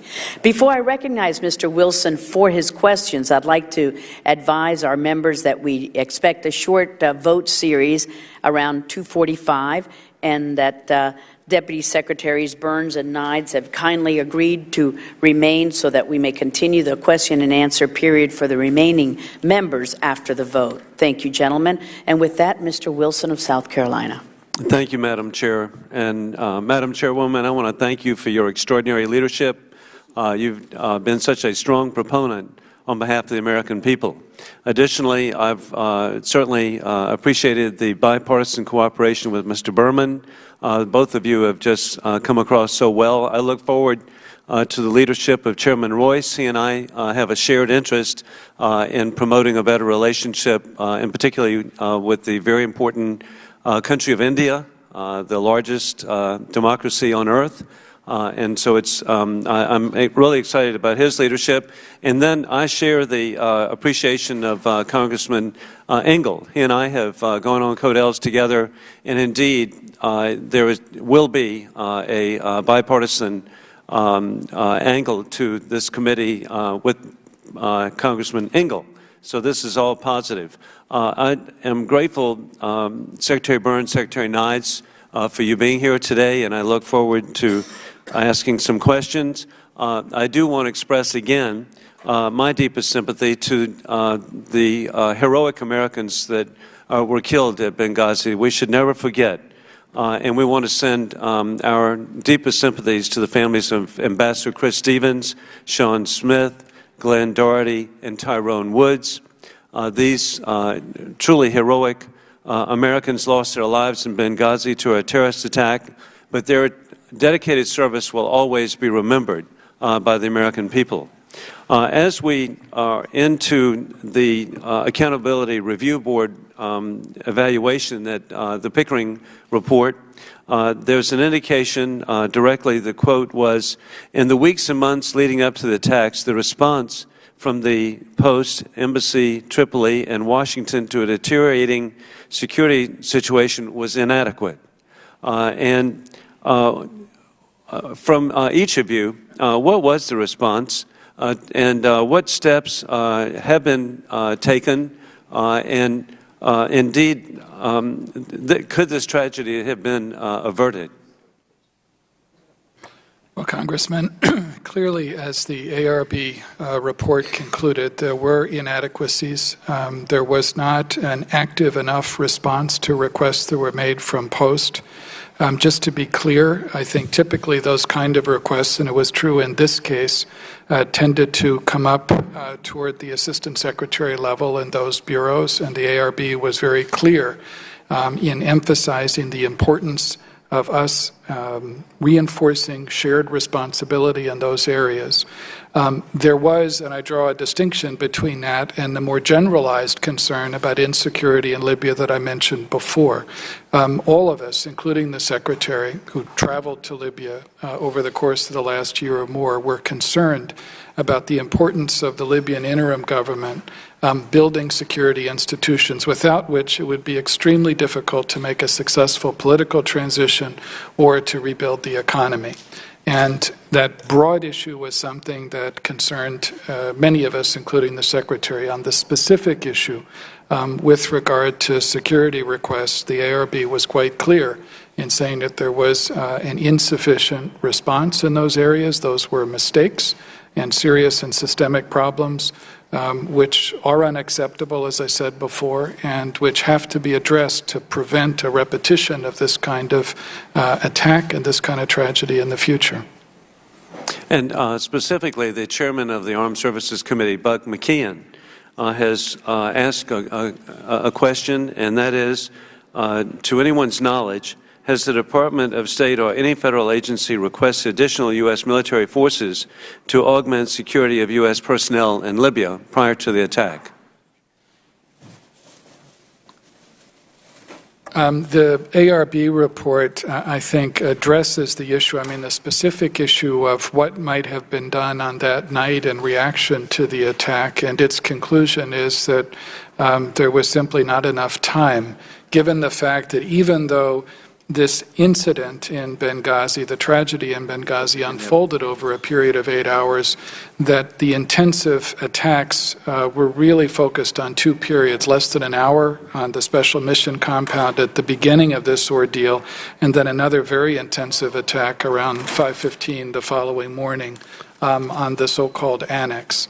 And so the judgment of the Accountability Review Board was that there simply wasn't enough time to make the use of U.S. military force from outside Libya effective. And it concerns me, too. There is a Foreign Emergency Support Team, a FES team, but yet it was not requested, it was not provided. That just is really just tragic to me. Well, typically, Congressman, in my experience, FES teams, Foreign Emergency Support Teams, are actually deployed after a terrorist attack, and they're generally deployed when a diplomatic facility has been attacked and has lost communication capabilities and other capabilities. So a FES team comes in to augment them, but generally they come after an attack has taken place over the course of my experience.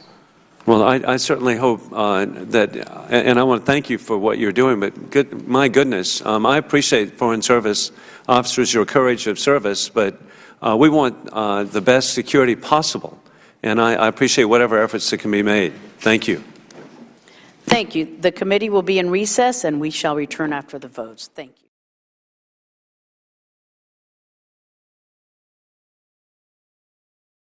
I thank our witnesses for coming back, and I thank the members also for returning. And we will begin our question and answer period with Mr. Higgins of New York. Thank you, Madam Chair. Ambassador Burns, you had provided in your testimony, you had said that, I know that diplomacy by its very nature is sometimes practiced in dangerous places. And you quoted Secretary Clinton as saying that our diplomats cannot work in bunkers and do their jobs. When America is absent, there are consequences. Our interests suffer, and our security at home is threatened. When I hear about attacks on American diplomats, they often take me home. John Granville was a kid from my community. John was a graduate of Canisius High School in Buffalo. He attended Fordham University and Clark University in Massachusetts with a graduate degree in international relations. John was a Fulbright scholar.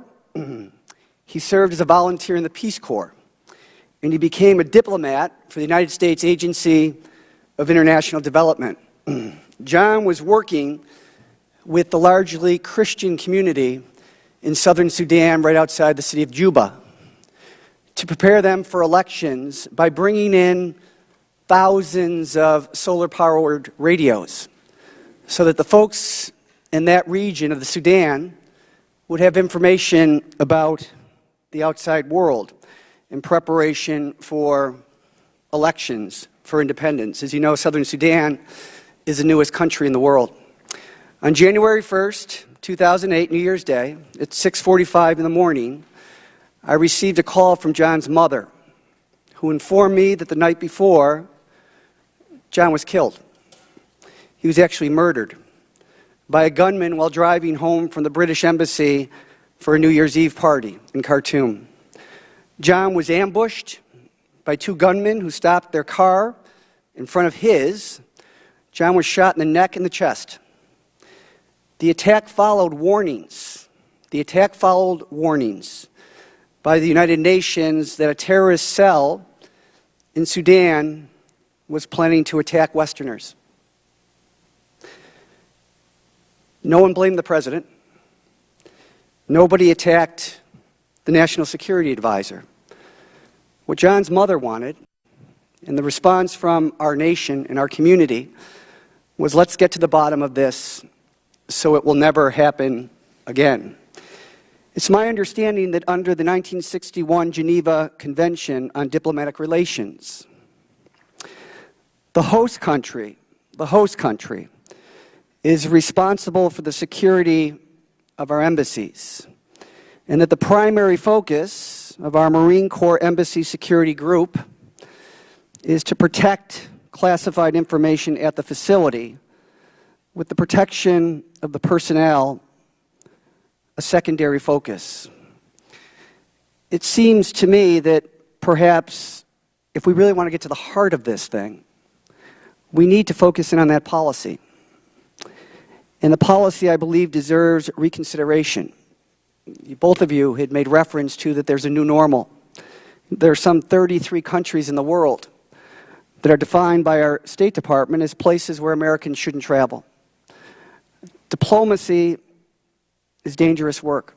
Those who do it are courageous. So I'd like to ask each of you if, in fact, we as a nation, Democrats and Republicans, should be seeking to change the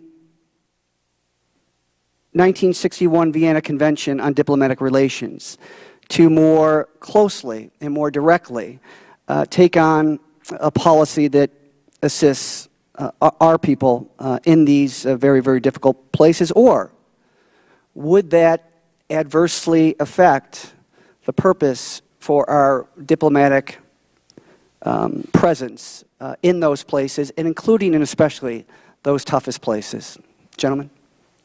Well, I'd be glad to start, Mr. Higgins. I think the issue here, as both of us have mentioned before, is not so much the Vienna Convention itself. It's not even so much the will of certain host governments to be able to fulfill the obligations of the Vienna Convention and protect foreign diplomats on their soil. It's a question of their capacity. And especially in countries that are going through post-revolutionary transitions, as we see in Libya, as we see in other parts of the Middle East today, there's a big question mark about their ability to do that and how quickly they can develop the kinds of security institutions on which they can rely for security in their country and on which our diplomats and other foreign diplomats can rely. So that's what we have to take into account now as a part of this review, stimulated not just by Benghazi, but as we look at a landscape that's changing very fast in the Middle East and in other parts of the world. And we're going to have to adapt our approach to diplomatic security to take that into account. Thank you. Mr. Nides? And just briefly, you were right as it relates to our desire to add additional Marines. It's not so much the Marines doing a security per se, but it is as a deterrent. And working with DOD, we're determining which countries that would obtain to. As you know, we currently have about 150 countries that have Marines on them. We've asked for an additional 35 detachments. We're working closely with the Defense Department to achieve that goal. But it's important to know that the security is in the hands of our diplomatic security. This will be supplemented with that of the deterrent as it relates to having the Marines on the premises. Thank you, and thank you both for your extraordinary work. Appreciate it. Thank you so much, Mr. Higgins. Judge Poe, the Vice Chair of the Subcommittee on Oversight and Investigations, is recognized. Thank you, Madam Chair. Thank you both for being here all day since our early conversation this morning. During my lifetime, I've been called a lot of things, but a diplomat's not one of them. But I'll try to be as candid and non-offensive as I can be about this whole situation in Benghazi. It seems to me that security was a problem. The report says security is a problem. I think that we ought to make sure that we're moving forward across the world, and I've been to a lot of embassies, as most members of this Congress committee have, that we refocus on making sure that the people in charge know what they're doing, not using militias, but using the Marines. I have total confidence in the Marines. They can solve any problem we'll let them solve. And they are a deterrent, Mr. Ambassador, as you said. That Marines, the word brings fear and trepidation into the souls of many people who don't like us throughout the world. It seems to me they would do a better job protecting American interests than hired guns from some country like the Libyan militia. My focus is on two things. One, the day after this event occurred, September 12th, there was a terrorist group, Ansar al-Sharia, that took credit for the attack against the ambassador and the other Americans that were murdered. Of course, we all know what took place. Took a while for the administration or the official word to say they were terrorists, regardless of how long it took. This group took credit for the murder, the homicide, and they were glad they did it. My first question is, do we know what terrorist group or groups here 90 days later are responsible for the attack on the ambassador and the compound? Congressman, we've made some progress in the investigation. I don't think we have a complete picture yet about exactly which terrorists were responsible, but we're developing a better picture of that. And the FBI is leading the investigation. A number of other parts of the executive branch are involved in this too, and we'd be glad to provide you a briefing in a different setting on exactly what the status is. Let me ask you another question. With the folks now in Libya that are in charge of our diplomatic mission there, have we told them be on the alert for this group or that group, or watch out for these guys? Any warnings, watch list, whatever you want to call it, about any specific Libyan terrorist groups that we should be more careful in dealing with or watching? I mean, what kind of notice has been sent out from Washington to Libya? Well, our mission, our embassy in Tripoli is extremely well aware of the various threats out there from extremist militias, from terrorist organizations, for example, Al-Qaeda in the lands of the Islamic Maghreb, which is trying to expand its role and the threats that it produces across North Africa, including in Libya. And so our chargé, Ambassador Larry Pope, is very well aware of this, stays in very close touch with the department, the intelligence community about those kind of threats. Well, I would hope that we would pursue, and whoever is responsible, that we track them down and hold them accountable. And I hope we hear that news as soon as possible. The other issue I want to talk about is weapons, guns, and other weapons, rifles, that are in the possession of different groups in Libya. There have been reports, and I don't know if they're accurate or inaccurate, that's why I'm asking y'all, that there may be a situation where the United States gave tacit approval, a wink and a nod, or look the other way, while guns were smuggled from Qatar, I think is a correct pronunciation now, Qatar to Libya, used by Libyan rebels. Is that, what about that? Is that true, not true, or we don't know? Well, there are a lot of arms that flowed into the hands of various Libyan groups during the revolution as they sought to overthrow Gaddafi. We had real concerns during that period, and we certainly have real concerns today about the number of extremist militias, well-armed extremist militias in Libya who can threaten our people, as they did in Benghazi, but can also threaten the security of a Libya which is struggling to succeed in a political transition. So let me reclaim my time since I'm nearly out of time. I guess my real question is, we need to find out, and we need to know, Americans need to know, if those weapons that were used in the attack on our folks in Libya were weapons that the United States some way was involved in getting to Libya. And the second part of the question is really a comment. We also need to know if those, since Omar Gaddafi met its maker, that weapons have gone to Libya to be repackaged, if you will, by the militia and sent to Syria.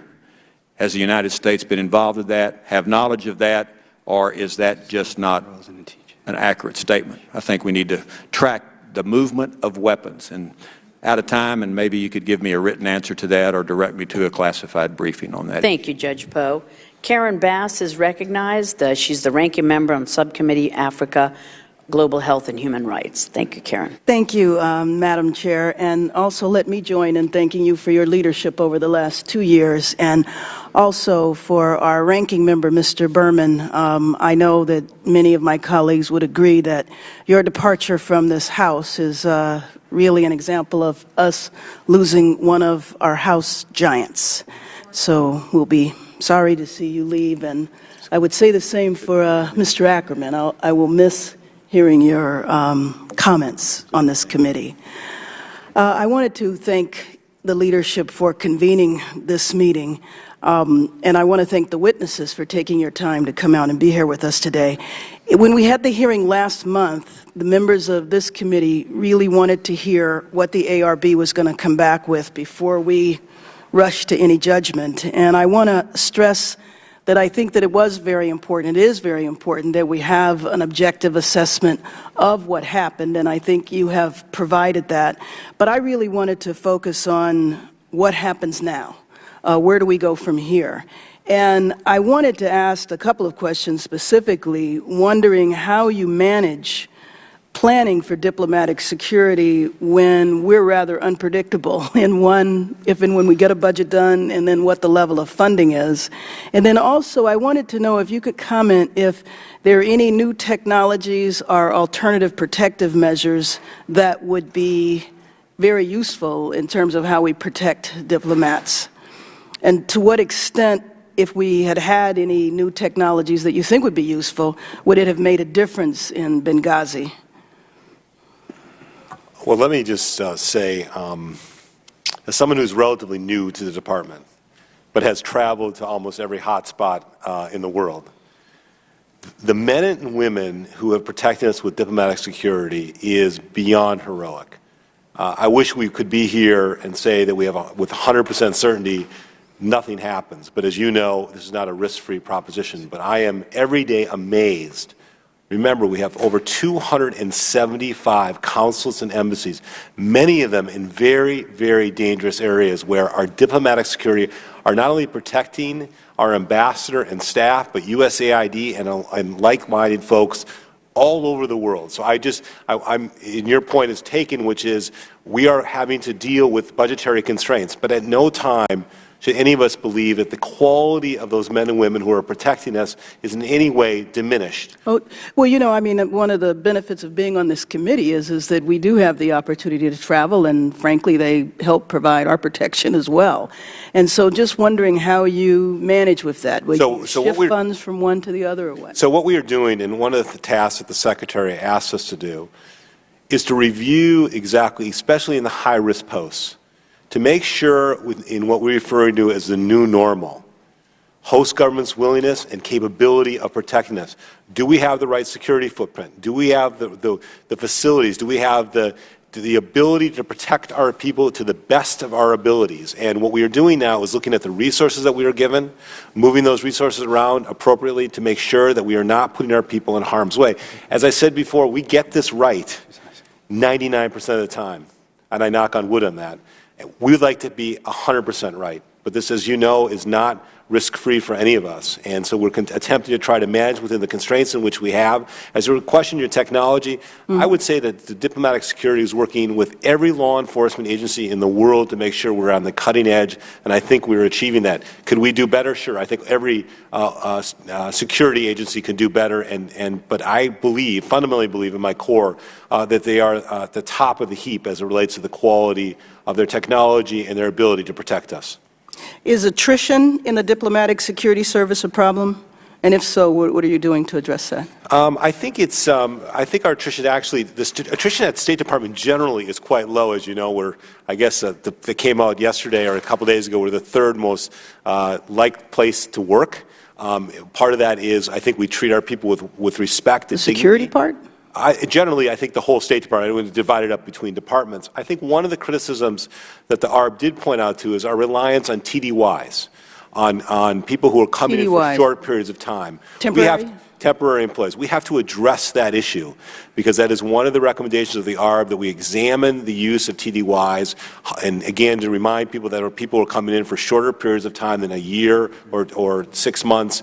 And that is something we need to address. It's something that Secretary Clinton has insisted that we address to make sure that we have the numbers. And that is why in our new budget request, we've asked for additional diplomatic security officials so we can lessen our reliance on TDYs. And where do the temporary employees come from?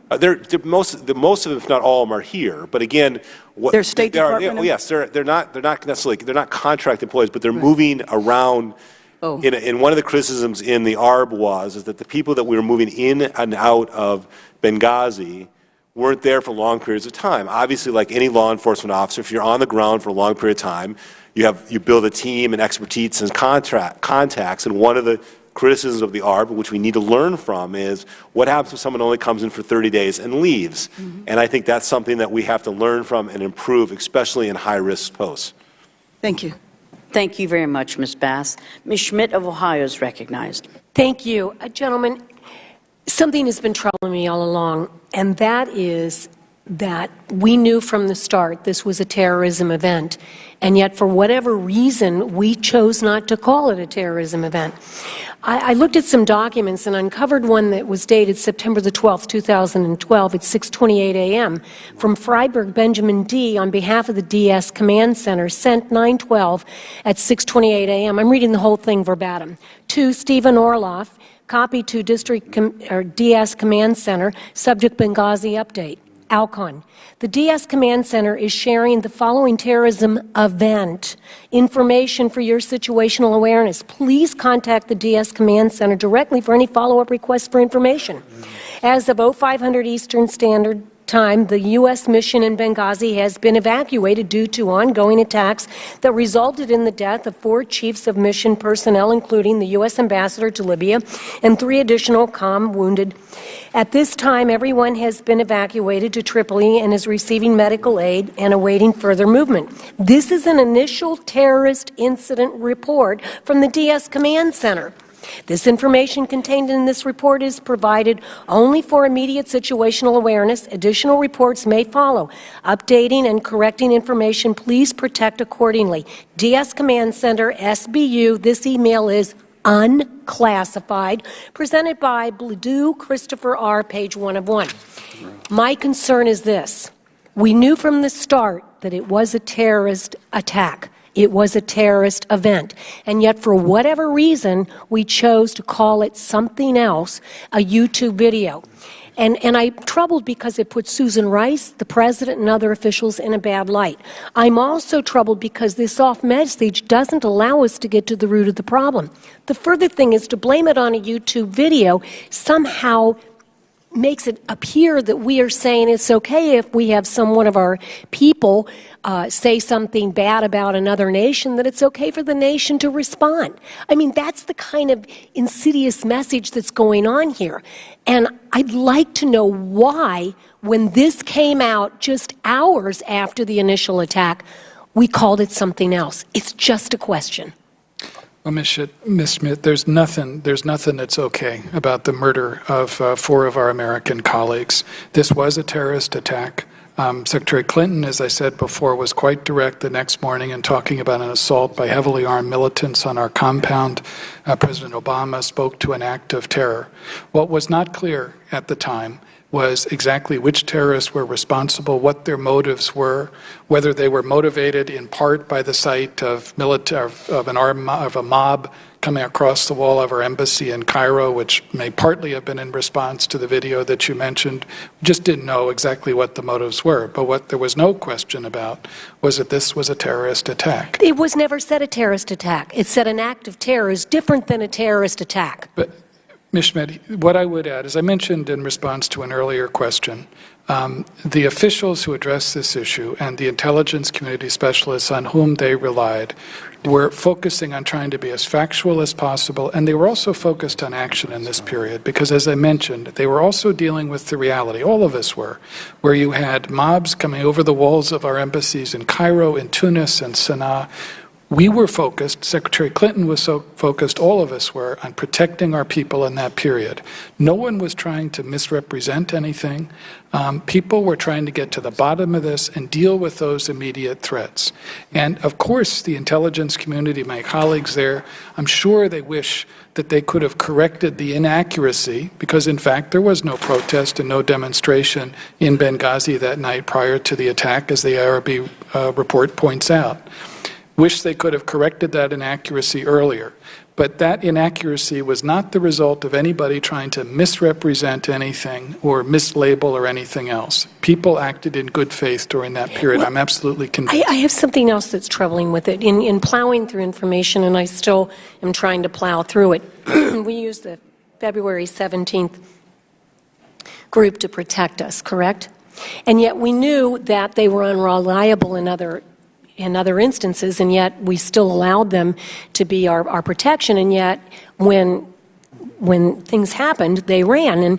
And is it because they're cowards? They were ill-prepared? Are they ill-trained? Or is something more nefarious going along? I mean, there are some folks that suggest, and one of them is Joan Schoen, a fellow at Rice University Institute of Public Policy, that these folks were connected to al-Qaeda, and that this was to undermine our security. Are we looking at those kind of things to make sure that when we are having security on the ground from a foreign country secure us, that they're not connected to our enemy?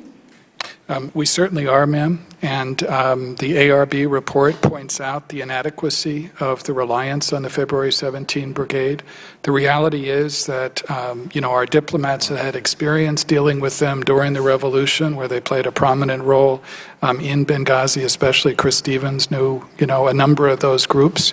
And they had responded adequately in earlier occasions. But the obvious reality is here that it was inadequate. Have we, I know I've got 5 seconds, but have we looked at who they are friends with and what their lineage was, and if there is any connection to a terrorist organization like al-Qaeda? Absolutely. Thank you, We're Ms. looking Schmidt. at all of those questions very carefully. Thank you, gentlemen. Mr. Cicilline of Rhode Island is recognized. Thank you, Madam Chairman, and I want to begin by thanking you for your leadership of this committee, as it may be the last opportunity I have to do that, and also to acknowledge the extraordinary leadership of our ranking member, Mr. Berman, who is a recognized statesman and will be missed by this committee, by this Congress, and by our country, and just want to thank him for his extraordinary contributions. And to Mr. Ackerman, thank you, and I hope it's appropriate for me to associate myself with your remarks today. They were poetic and important. And to Mr. Carnahan, thank you also for your service. I thank you, Ambassador and Mr. Secretary, for being here, and appreciate both the work that you're doing and the testimony that you've provided today.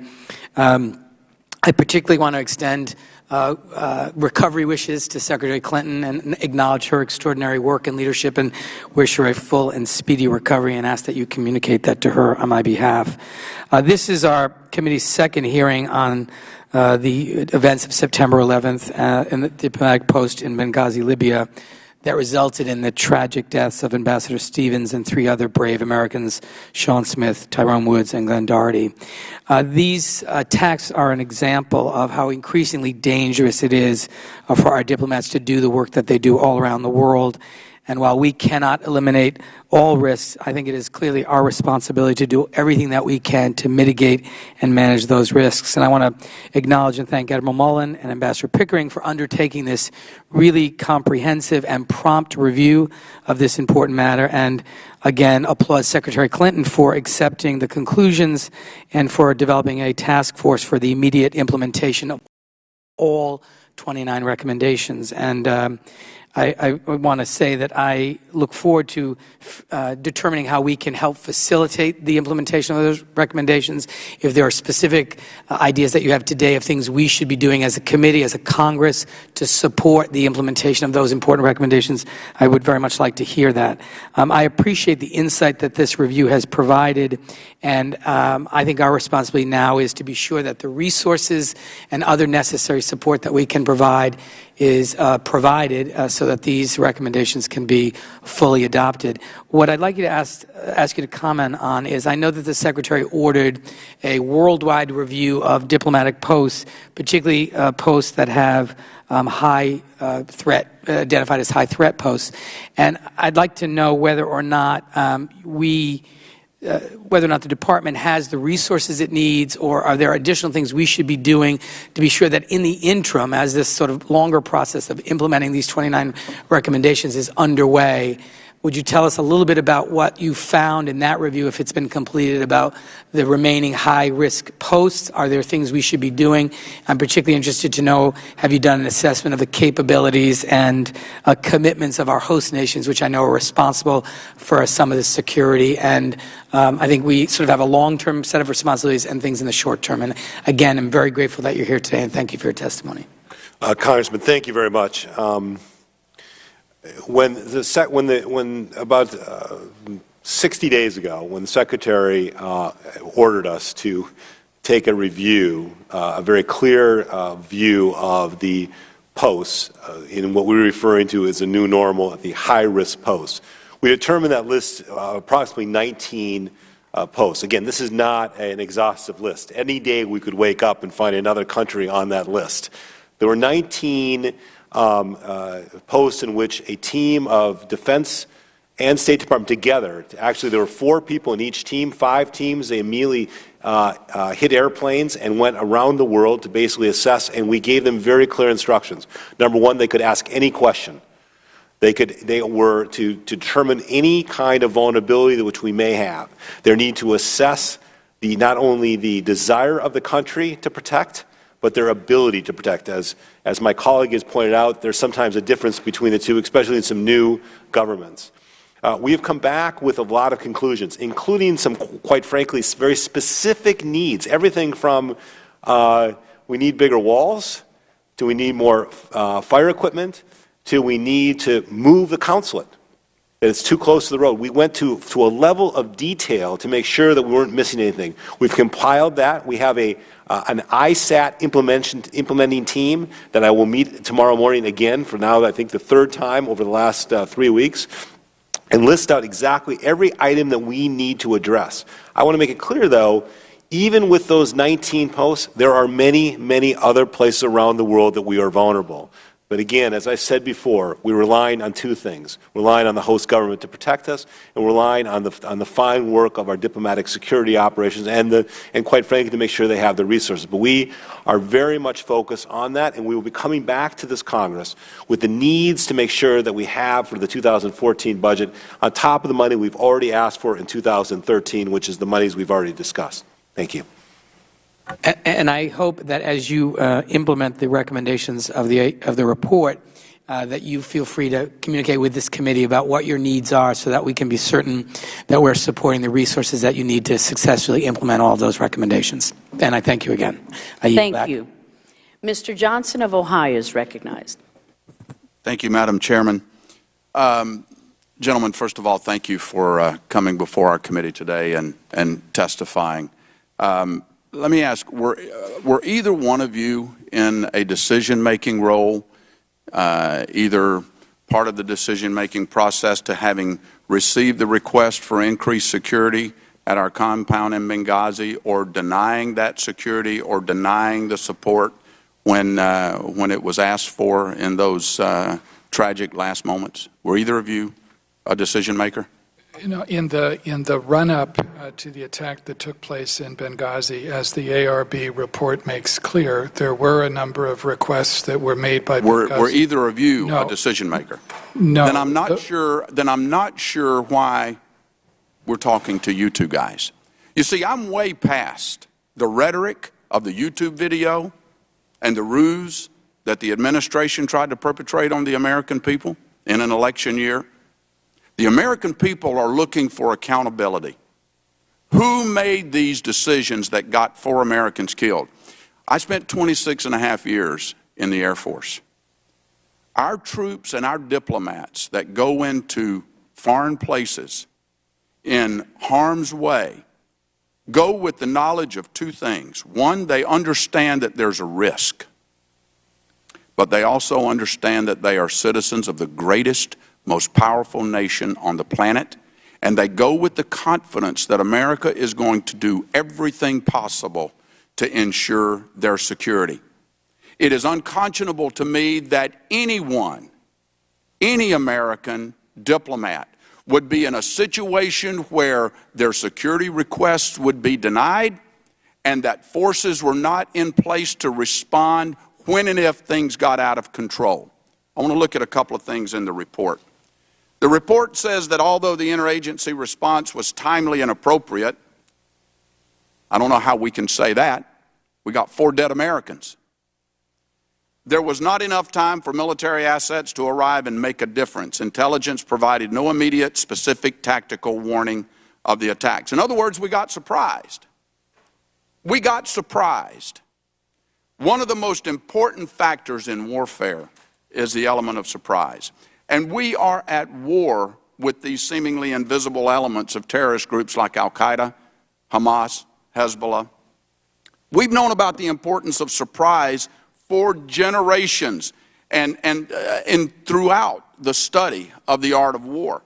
Throughout my military career, I've studied and practiced not only how to best exploit the element of surprise to gain the advantage against our adversaries, but also how to prevent our nation from falling victim to surprise.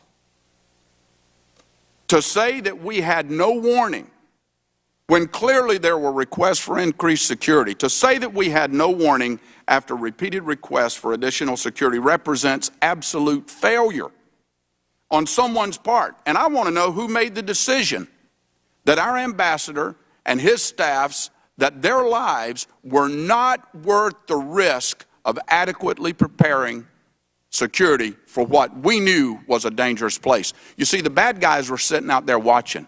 They were testing the soft underbelly of America's resolve. That's been our soft underbelly since we were founded as a country. Are we really willing to stand up and protect the individual freedoms and liberties of the American people when the die is cast? They were probing, and they saw no response to a worsening security situation, and they caught us by surprise. It was a failure. The other thing the report says, that there was inadequate leadership and management by officials in Washington. That's why I gave you guys a back door to walk out of. You weren't decision makers, but somebody was. That's an understatement, that there was inadequate leadership. But to say it's excused because it was not willful is disturbing to me. When national security is at stake, leadership demands action.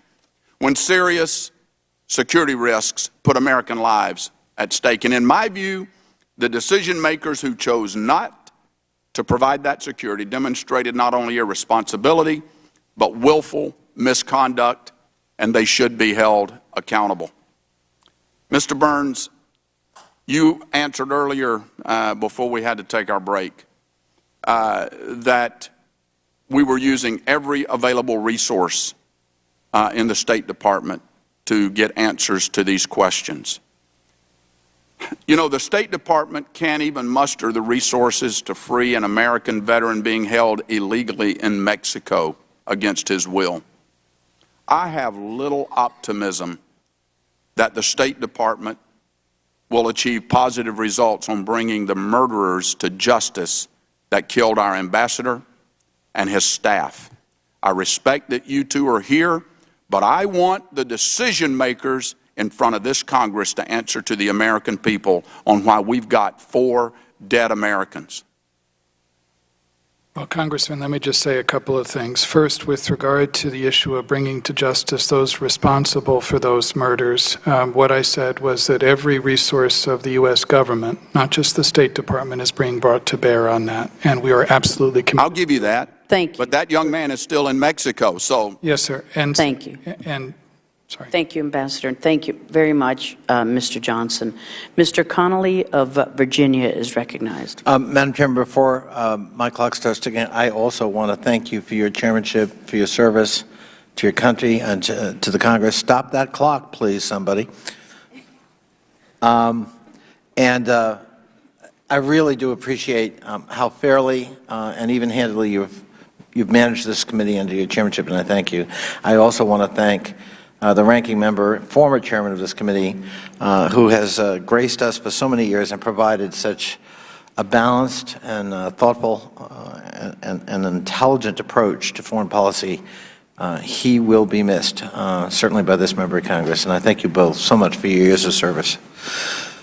Thank you, Mr. Ambassador. Thank you, Mr. Nides, for being here today. Now, were you both at the meeting in which senior officials of the State Department clearly conspired to make sure the word terrorism was blotted out from the American lexicon, at least through the election? Congressman, there's no such meeting. Gosh, just listening to my colleague just now, I thought there must have been such a meeting. No? Well, certainly you were at the meeting where Ambassador Brenner was directly told he had to stop talking about terrorism. Were you at that meeting?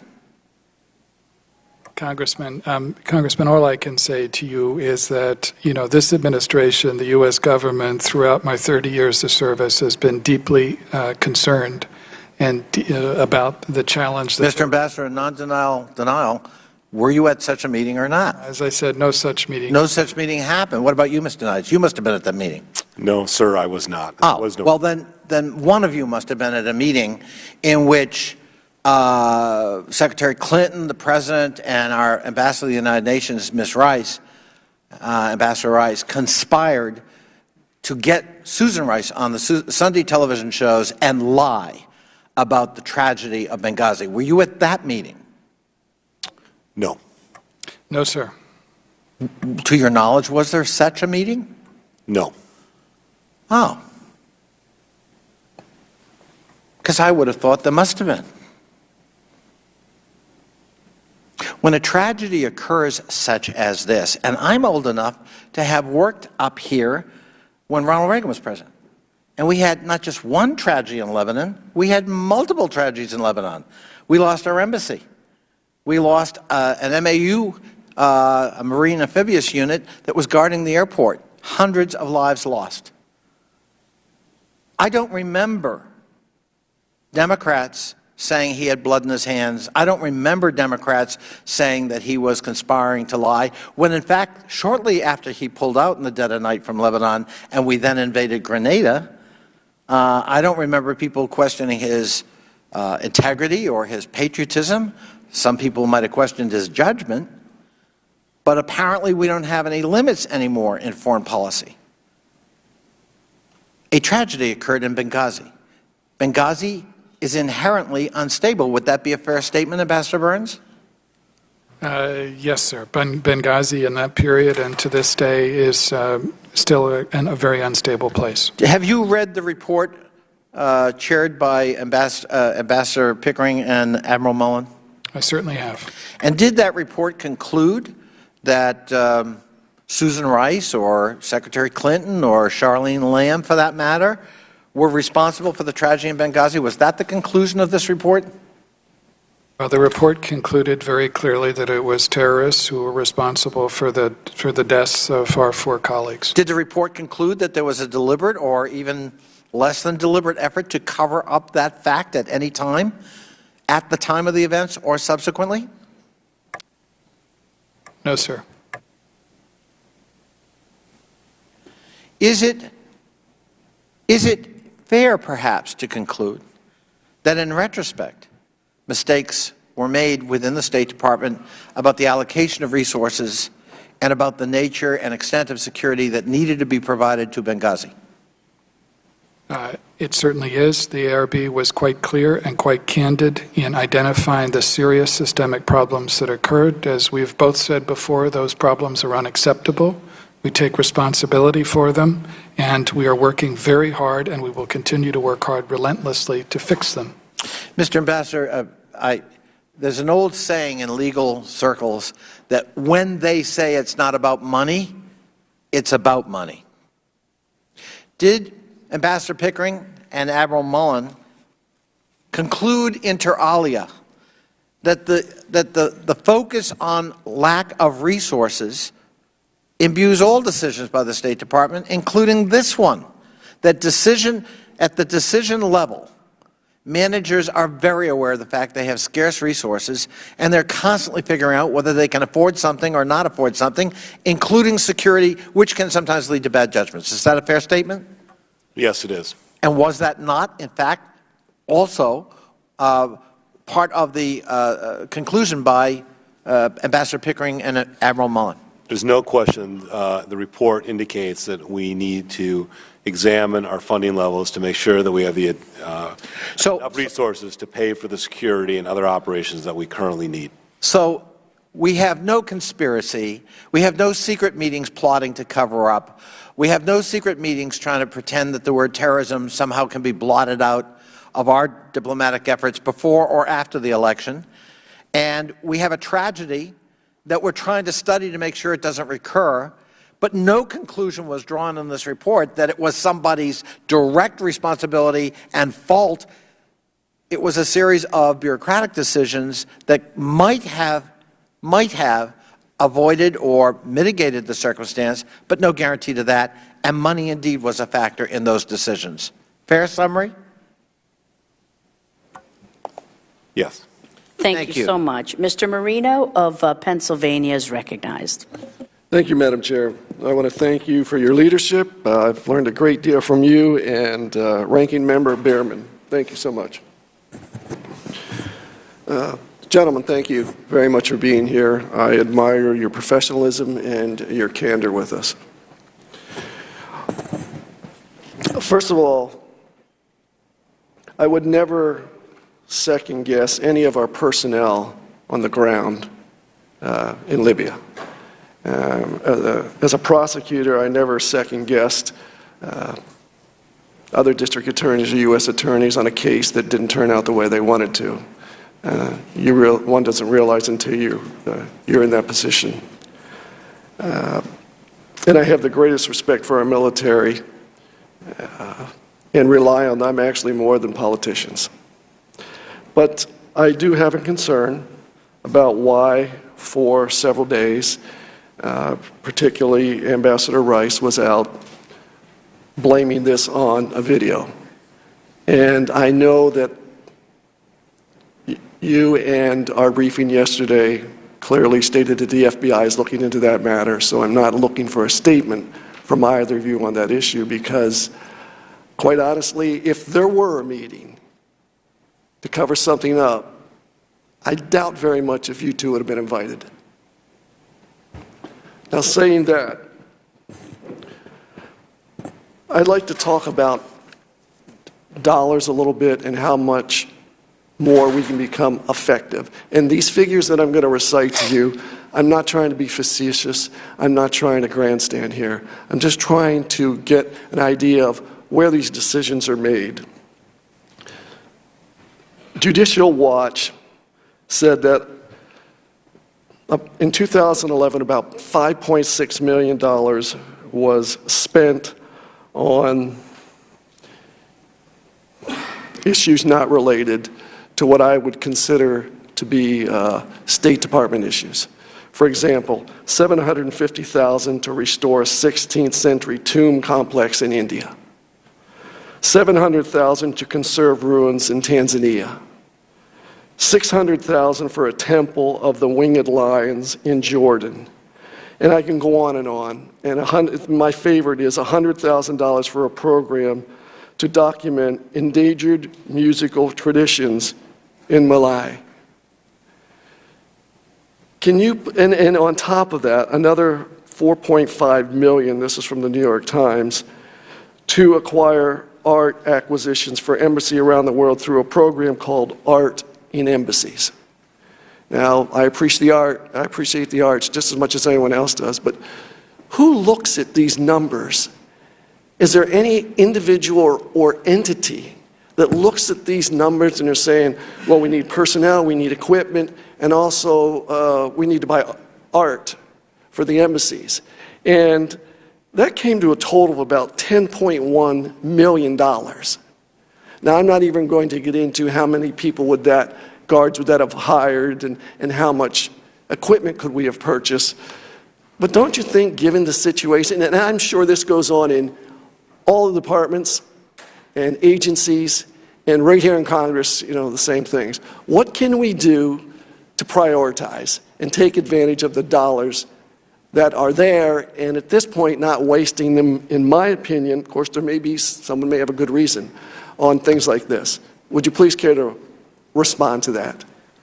Congressman, as someone who comes up here on a weekly basis, it sits in front of the Appropriations Committee and the Appropriations and the Authorizing Committee staff as well, and has to justify every single dollar. And then I have to go in and justify whatever monies were spent to Secretary Clinton. And to know Secretary Clinton, to know she does not like or will stand for wasting a dime. As it relates to our needs to make sure every dime is spent correctly, we have lots and lots of people looking at this to determine that to be the case. there's nothing more we care about to make sure that every dollar that we spend is used for the security and the infrastructure of our people. I think we get it right 99% of the time. And I'm not going to comment on either one of these programs you spoke about. We can have a conversation later if you'd like to, and we can talk about each one of those programs. But I think generally, most people would suggest, certainly our authorizers and appropriators, that we spend our money for the money we have, and again, which is less than 1% of the federal budget, pretty effectively. But let me say again, in explaining to my constituents who are losing their jobs and their houses, that there's no explanation according to that. So I understand. And I appreciate that. Ambassador, Thank you. do you have any comments? No, I don't really have anything to add to what Tom said. I mean, it's a very good question, and we weigh very, very carefully how resources are used in the department. Perhaps in the future, not only at state, but I hope in other departments, we do have someone that takes a look at these expenditures, and I would have rather seen over $10 million go towards our embassies for protection. I yield back. Thank you. Thank you very much, Mr. Marino. Mr. Berman, the ranking member, is recognized. Well, thank you very much, Madam Chairman. I would like to put into the record a Congressional Without Research objection. Service detailing of how much was requested by the administration and how much was funded and appropriated by the Congress, both for the personnel for worldwide security protection and for embassy security, construction, and maintenance. Needless to say, the amount shows in each of the last 3 fiscal years cuts by the Congress from the requested amount, in particularly in construction, maintenance, and embassy security. Secondly,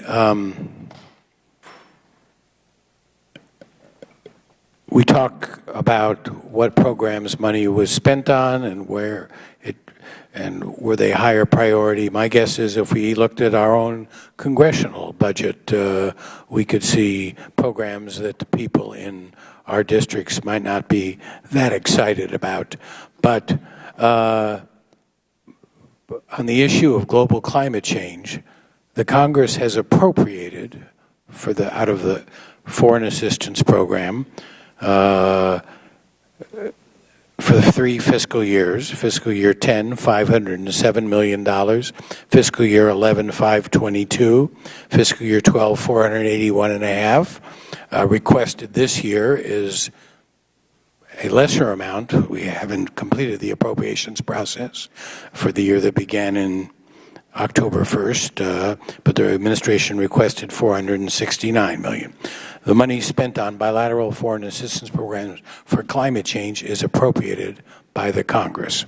That's just the bilateral assistance. It doesn't cover assistance going through the World Bank. And finally, I have a question for Ambassador Burns. I've told that a Fox News report today titled "State Department Official Suggests Libya Warnings Went to the Top," that report implies that Secretary Clinton knew about the request for security at the post in Benghazi. It cites something that you said this morning. I have to admit I didn't watch television to see this hearing this morning, so I don't know what it is they're referring to. But I think it is misinterpreting, from what I understand, what you did say this morning, so I want to clear it up. Did Secretary Clinton know about the request for additional security? Did she know that requests had been denied, or that some of our folks on the ground thought that the post was inadequately secured? No, Congressman, she did not. As I mentioned in response to an earlier question this afternoon, the ARB report makes very clear that the specific security requests for Benghazi were dealt with at the bureau level, and the ARB is very clear in highlighting the importance of fixing the problems which existed there. So those specific security requests came up to the bureau level. That's distinct from general assessments of the security situation overall in Libya, including in eastern Libya, which the Secretary and others of us did see from time to time. And it did paint a troubling picture of the deterioration of the overall security situation in Libya, and in particular, the weakness and incapacity of Libyan government security institutions. And that's something that a number of us who visited Libya, including the Secretary, stressed to the Libyan authorities, and we made concrete offers of assistance, along with some of our European partners and others, to try to help the new interim government in Libya develop those security institutions. Thank you very much. And I yield back, Madam Chairman. Thank you very much, Mr. Berman. Mr. Duncan of South Carolina is recognized. Thank you, Madam Chairman, and your leadership will be missed on this committee, but we're looking forward to the future. Just want to say that words mean something, and they should mean something. And I'm glad that we are all finally in agreement that this incident was a terrorist attack. It took some in the administration a little longer to get there. But I noticed on page 1 of the ARB's report that the ongoing investigation is labeled an ongoing criminal investigation, when I think it should be labeled a U.S. terrorist investigation. And but maybe the same people that worded that also are the ones that call the Fort Hood massacre a incident of workforce or workplace violence. Words mean something. The ARB report points out a tremendous number of failures, and your testimony here today states that they are being addressed, and I appreciate that. I think they should be addressed for the safety and security of diplomatic personnel all over the world. But there's still many unanswered questions, especially about how do we protect and defend diplomatic corps and our sovereign territory, which is what Americans see our embassies and our missions and our consulates as. Little slices of U.S. territory located around the world. The question I have for you today, and let me just back up and say, you know, when we talk about labeling the incident in Benghazi a terrorist attack, even the President of the United States on the 12th said in his statement that no acts of terror will ever shake the resolve. He labeled it a terrorist attack the day after, and then they subsequently, after that, subsequently labeled it other things about a video. But what was the U.S. military's force posture in the region at the time of the attacks and the resulting ability of the U.S. Armed Forces to respond in the event of an attack like this? Well, Congressman, I can't describe in detail the precise force posture of the U.S. military in North Africa and the Mediterranean at that time. At Ramallah, and spoke to this publicly after the release of the ARB report, when he explained that given the speed of events and the pace of the attack, that there simply was not enough time for U.S. military forces in the region to have been used effectively to avoid what happened in Benghazi. So was there a military liaison or attaché at the embassy in Tripoli? Yes, sir.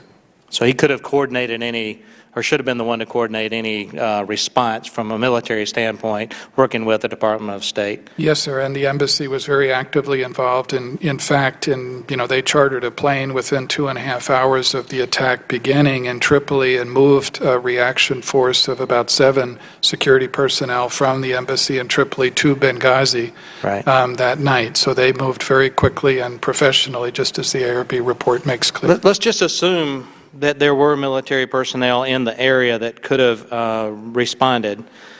Were there any international agreements or overfly rules that prevented immediate U.S. military action from taking place? No, our priority at the time, if we could have moved forces fast enough to make a difference in that attack, that's certainly what we would have done.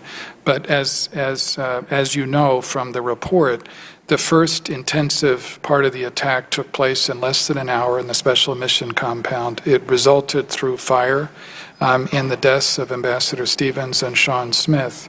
And then there was a period of a number of hours of fairly sporadic firing.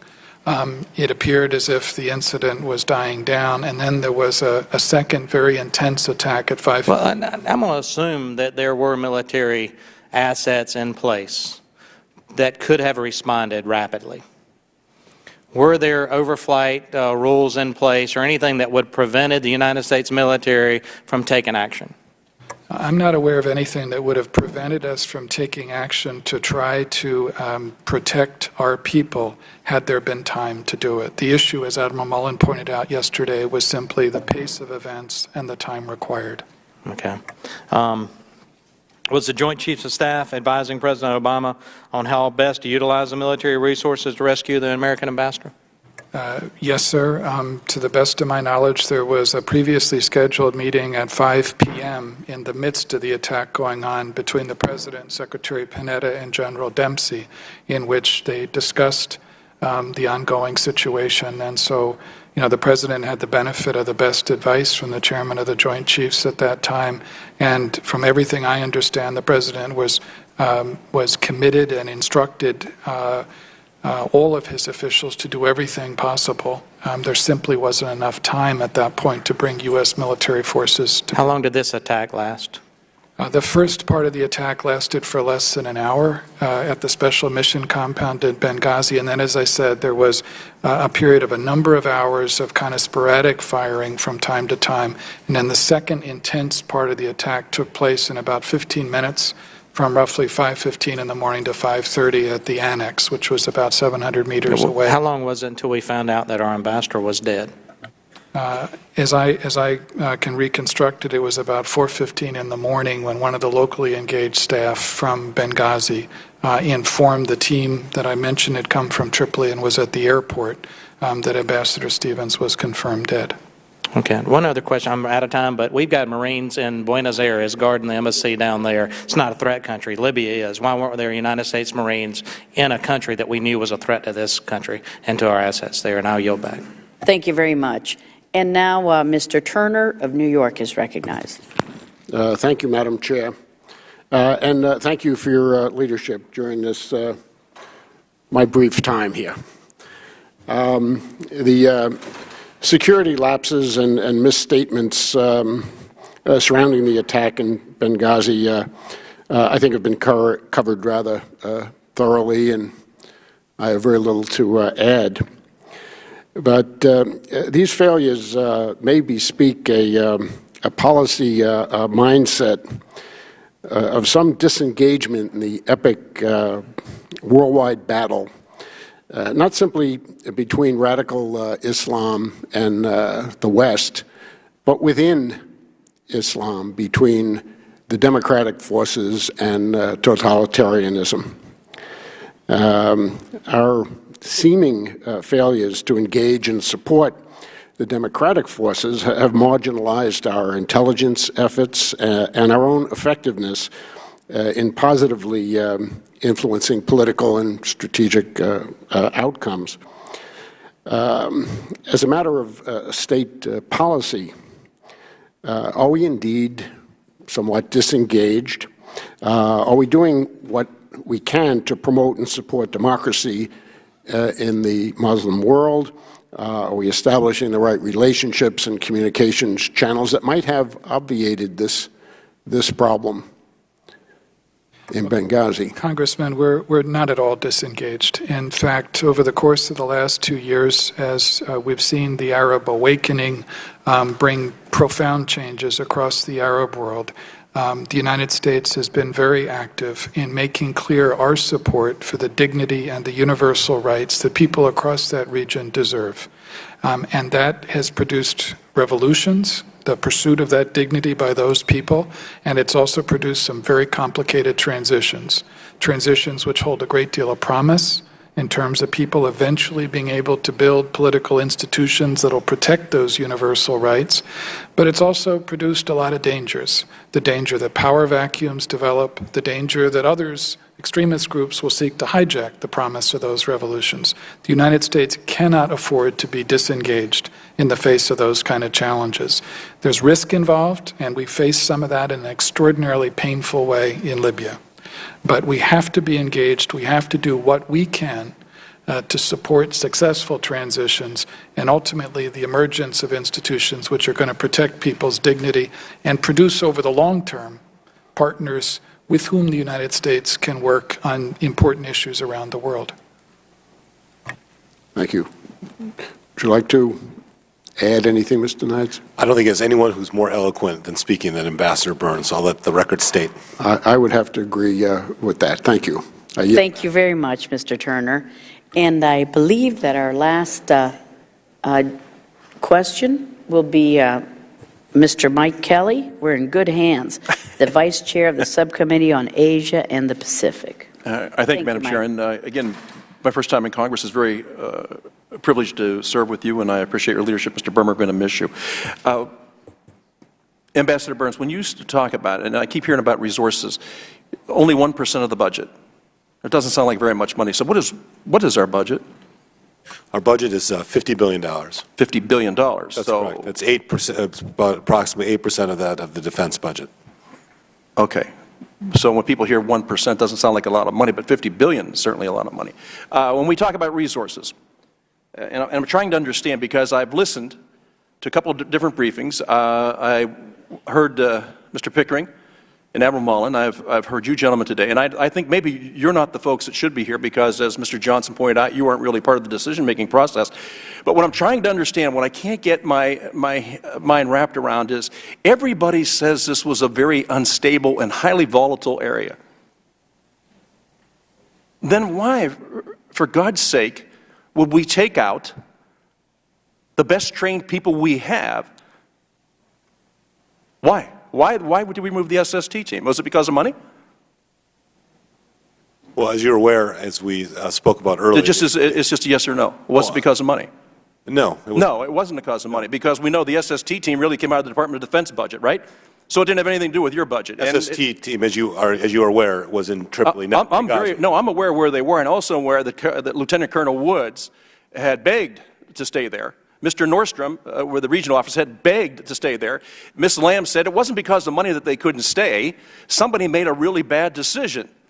Now, I don't have any idea of the voting registration of Ambassador Stevens, Sean Smith, Mr. Woods, Mr. Doherty.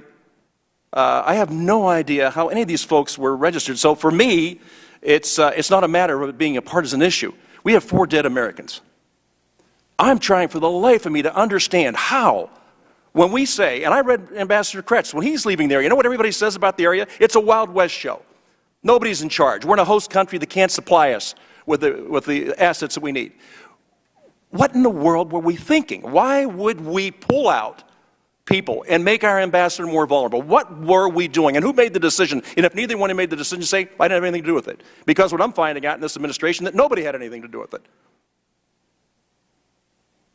If you had anything to do with it, just say I had something to do with it and I made the decision. No, neither one of them. That did not have anything to do with it. That said, we do need to make sure that we implement. Are you aware of a GAO request in 2009 to do a review? Because they thought it was woefully, the strategic review of our embassies that were not taken, and it was a strategic problem, a security problem. Any of you aware of that? We had a hearing on October the 10th. GAO was in here and said, to this day, the Department of State has not responded or done the review. Now, I find it interesting. Now, we're going to do the review. A little bit late, so that hasn't taken place. Now, I want to ask you, in addition to the four dead Americans, how many people were wounded that night? I think there were 3 Americans who were wounded, and one of the wounded is still in Walter Reed Hospital. Just one of them? I'm not certain. Any idea of how bad they were injured? Yes, sir. I mean, the gentleman, our colleague who's at Walter Reed, was injured very badly. That's very badly. Still there. Okay. Yes, sir. So whenever we found out that this attack took place, how long did it take us to get there, to fly, to get there to help those people out that we knew were wounded? We knew we had dead. We knew we had wounded. How long did it take to get there? And where did the plane leave from? And where did it land? There was a plane that left from Tripoli within, as I mentioned before, about 2.5 hours. Where did the flight originate? Do you know? In Tripoli. So it was sitting in Tripoli? No, it was a chartered aircraft that the embassy chartered as soon as they found out that the attack. So where did the chartered airplane take off from to Tripoli. Get to Tripoli? Yes, sir. So it flew to Benghazi? Yes, sir. How long did it sit in the tarmac? It sat on the tarmac. Well, the team was there for about 3 hours while they were trying to determine what had happened to Ambassador Stevens. It wasn't. Okay, so they couldn't get off the tarmac. What time did we get them, by the way, to? So we flew them from Benghazi. Where did we fly them back to? I'm sorry, fly. The plane, you said it flew from Tripoli Yes. to Benghazi. Went to Benghazi. Picked up our dead and our wounded. Returned. And where did it fly to then? To Tripoli. To Tripoli. Yes. And then where did they eventually get their medical? Well, they got immediate medical care there, first in Benghazi, then in Tripoli, and the embassy nurse behaved heroically during that period. No, I understand that. Where did the plane land finally? Then they were evacuated to Germany. Germany. And when did we evacuate our people in Tripoli? It was within a few hours of the attack. They returned to Tripoli. Okay, with a great deal of time. But see, the timelines really get me confused here. And I think people were waiting to hear, can we land, can we not land, can we get our people out, can we not get our people out? There's a great deal of time that evolved in between. So and it really, listen, I'm not blaming you two because you two really shouldn't be here today. Secretary of State should be here today.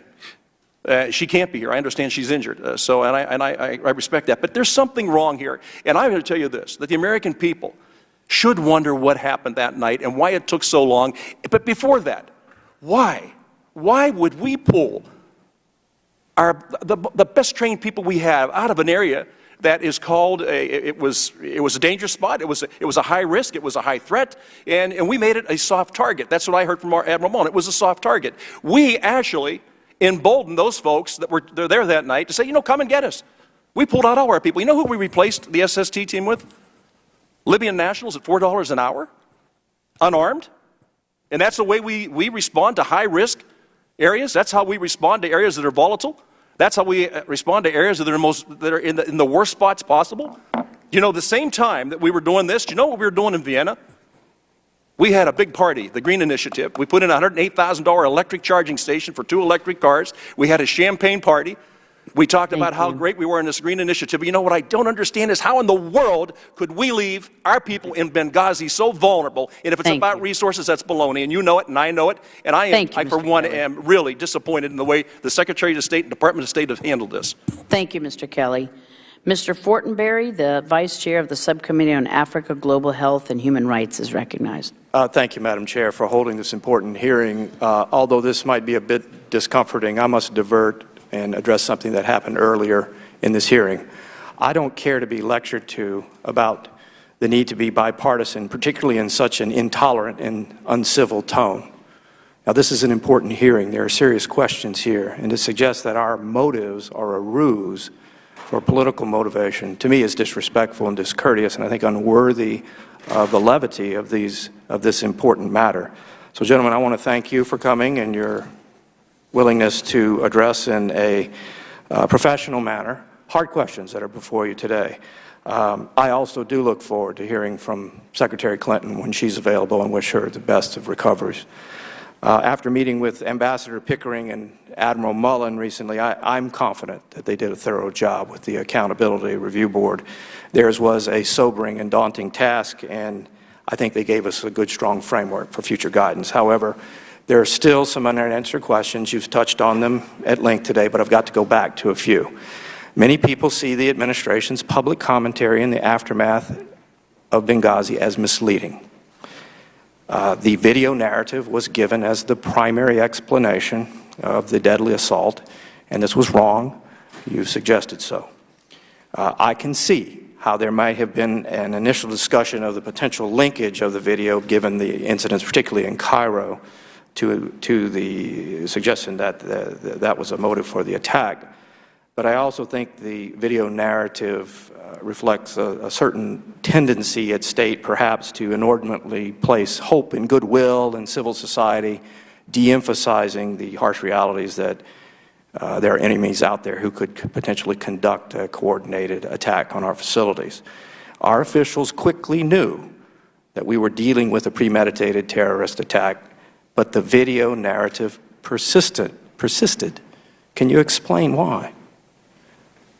Well, Congressman, I'd say a couple of things. First, I've learned in more than 30 years in the Foreign Service to understand harsh realities very clearly. It's a very complicated world, especially in the Middle East, and it can be a very risky landscape. And I can assure you that our diplomatic missions understand that very well, and we certainly do in Washington as well. As I tried to explain before, the officials, the administration officials who addressed this issue, and the intelligence community professionals on whom they depended acted in good faith. This was a terrorist attack, and we tried to address that plainly at the start. What was unclear were the exact composition of the attackers, their motives, how this came about, whether it was more a target of opportunity or something that had been planned well in advance. And those issues are still the subject of investigation. But there was no protest, there was no demonstration that took place before the attack. I'm sure my colleagues in the intelligence community wish that they could have come to that conclusion more quickly. It did take a period of several days to debrief the survivors of the attack in Benghazi, and then as soon as my colleagues in the intelligence community were able to conclude there was no protest, there was no demonstration, they were up here to brief you and your colleagues on that. As I said, Congressman, the truth is people operated in good faith. I've been through a number of these kind of crises in the past. The first stages of them are often confusing, and you're sifting through lots of conflicting information. I honestly do not believe that there was ever an attempt to misrepresent or mislead anyone. I guess the question becomes then, what was communicated to the White House and the State Department during the Benghazi attack? Well, during the attack, sir, there was, very intensive communication between our embassy in Tripoli, our people on the ground in Benghazi.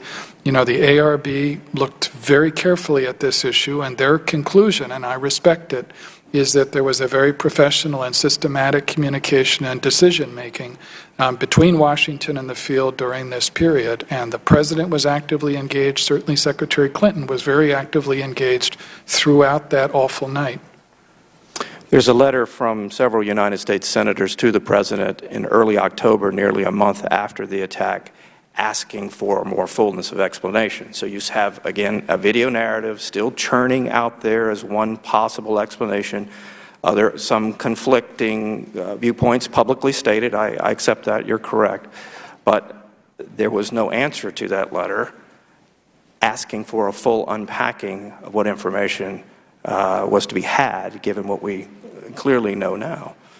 And they asked for information again at the end of October. So I think you can understand why. There are questions as to why this has persisted for so long, and suggestions that why is there an intention to potentially mislead here? All I can say, Congressman, again, is I honestly do not believe there was ever any intention to mislead or misrepresent. There were some inaccuracies in the original statement. Can you explain the delay in response?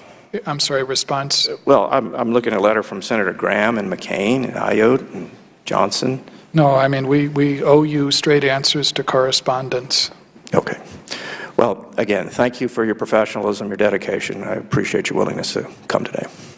Thank you so much, Mr. Fortenberry. Gentlemen, thank you again for your testimony. Please convey to the Secretary our wish for her a speedy and full recovery. We look forward to her testimony here before mid-January. And ladies and gentlemen, it's been a thrill to have been the chairman of this committee but for a minute, and it's been a delight to have been with to serve with my ranking member, Mr. Berman. It's been a true thrill. Thank you. And with that, the committee is adjourned.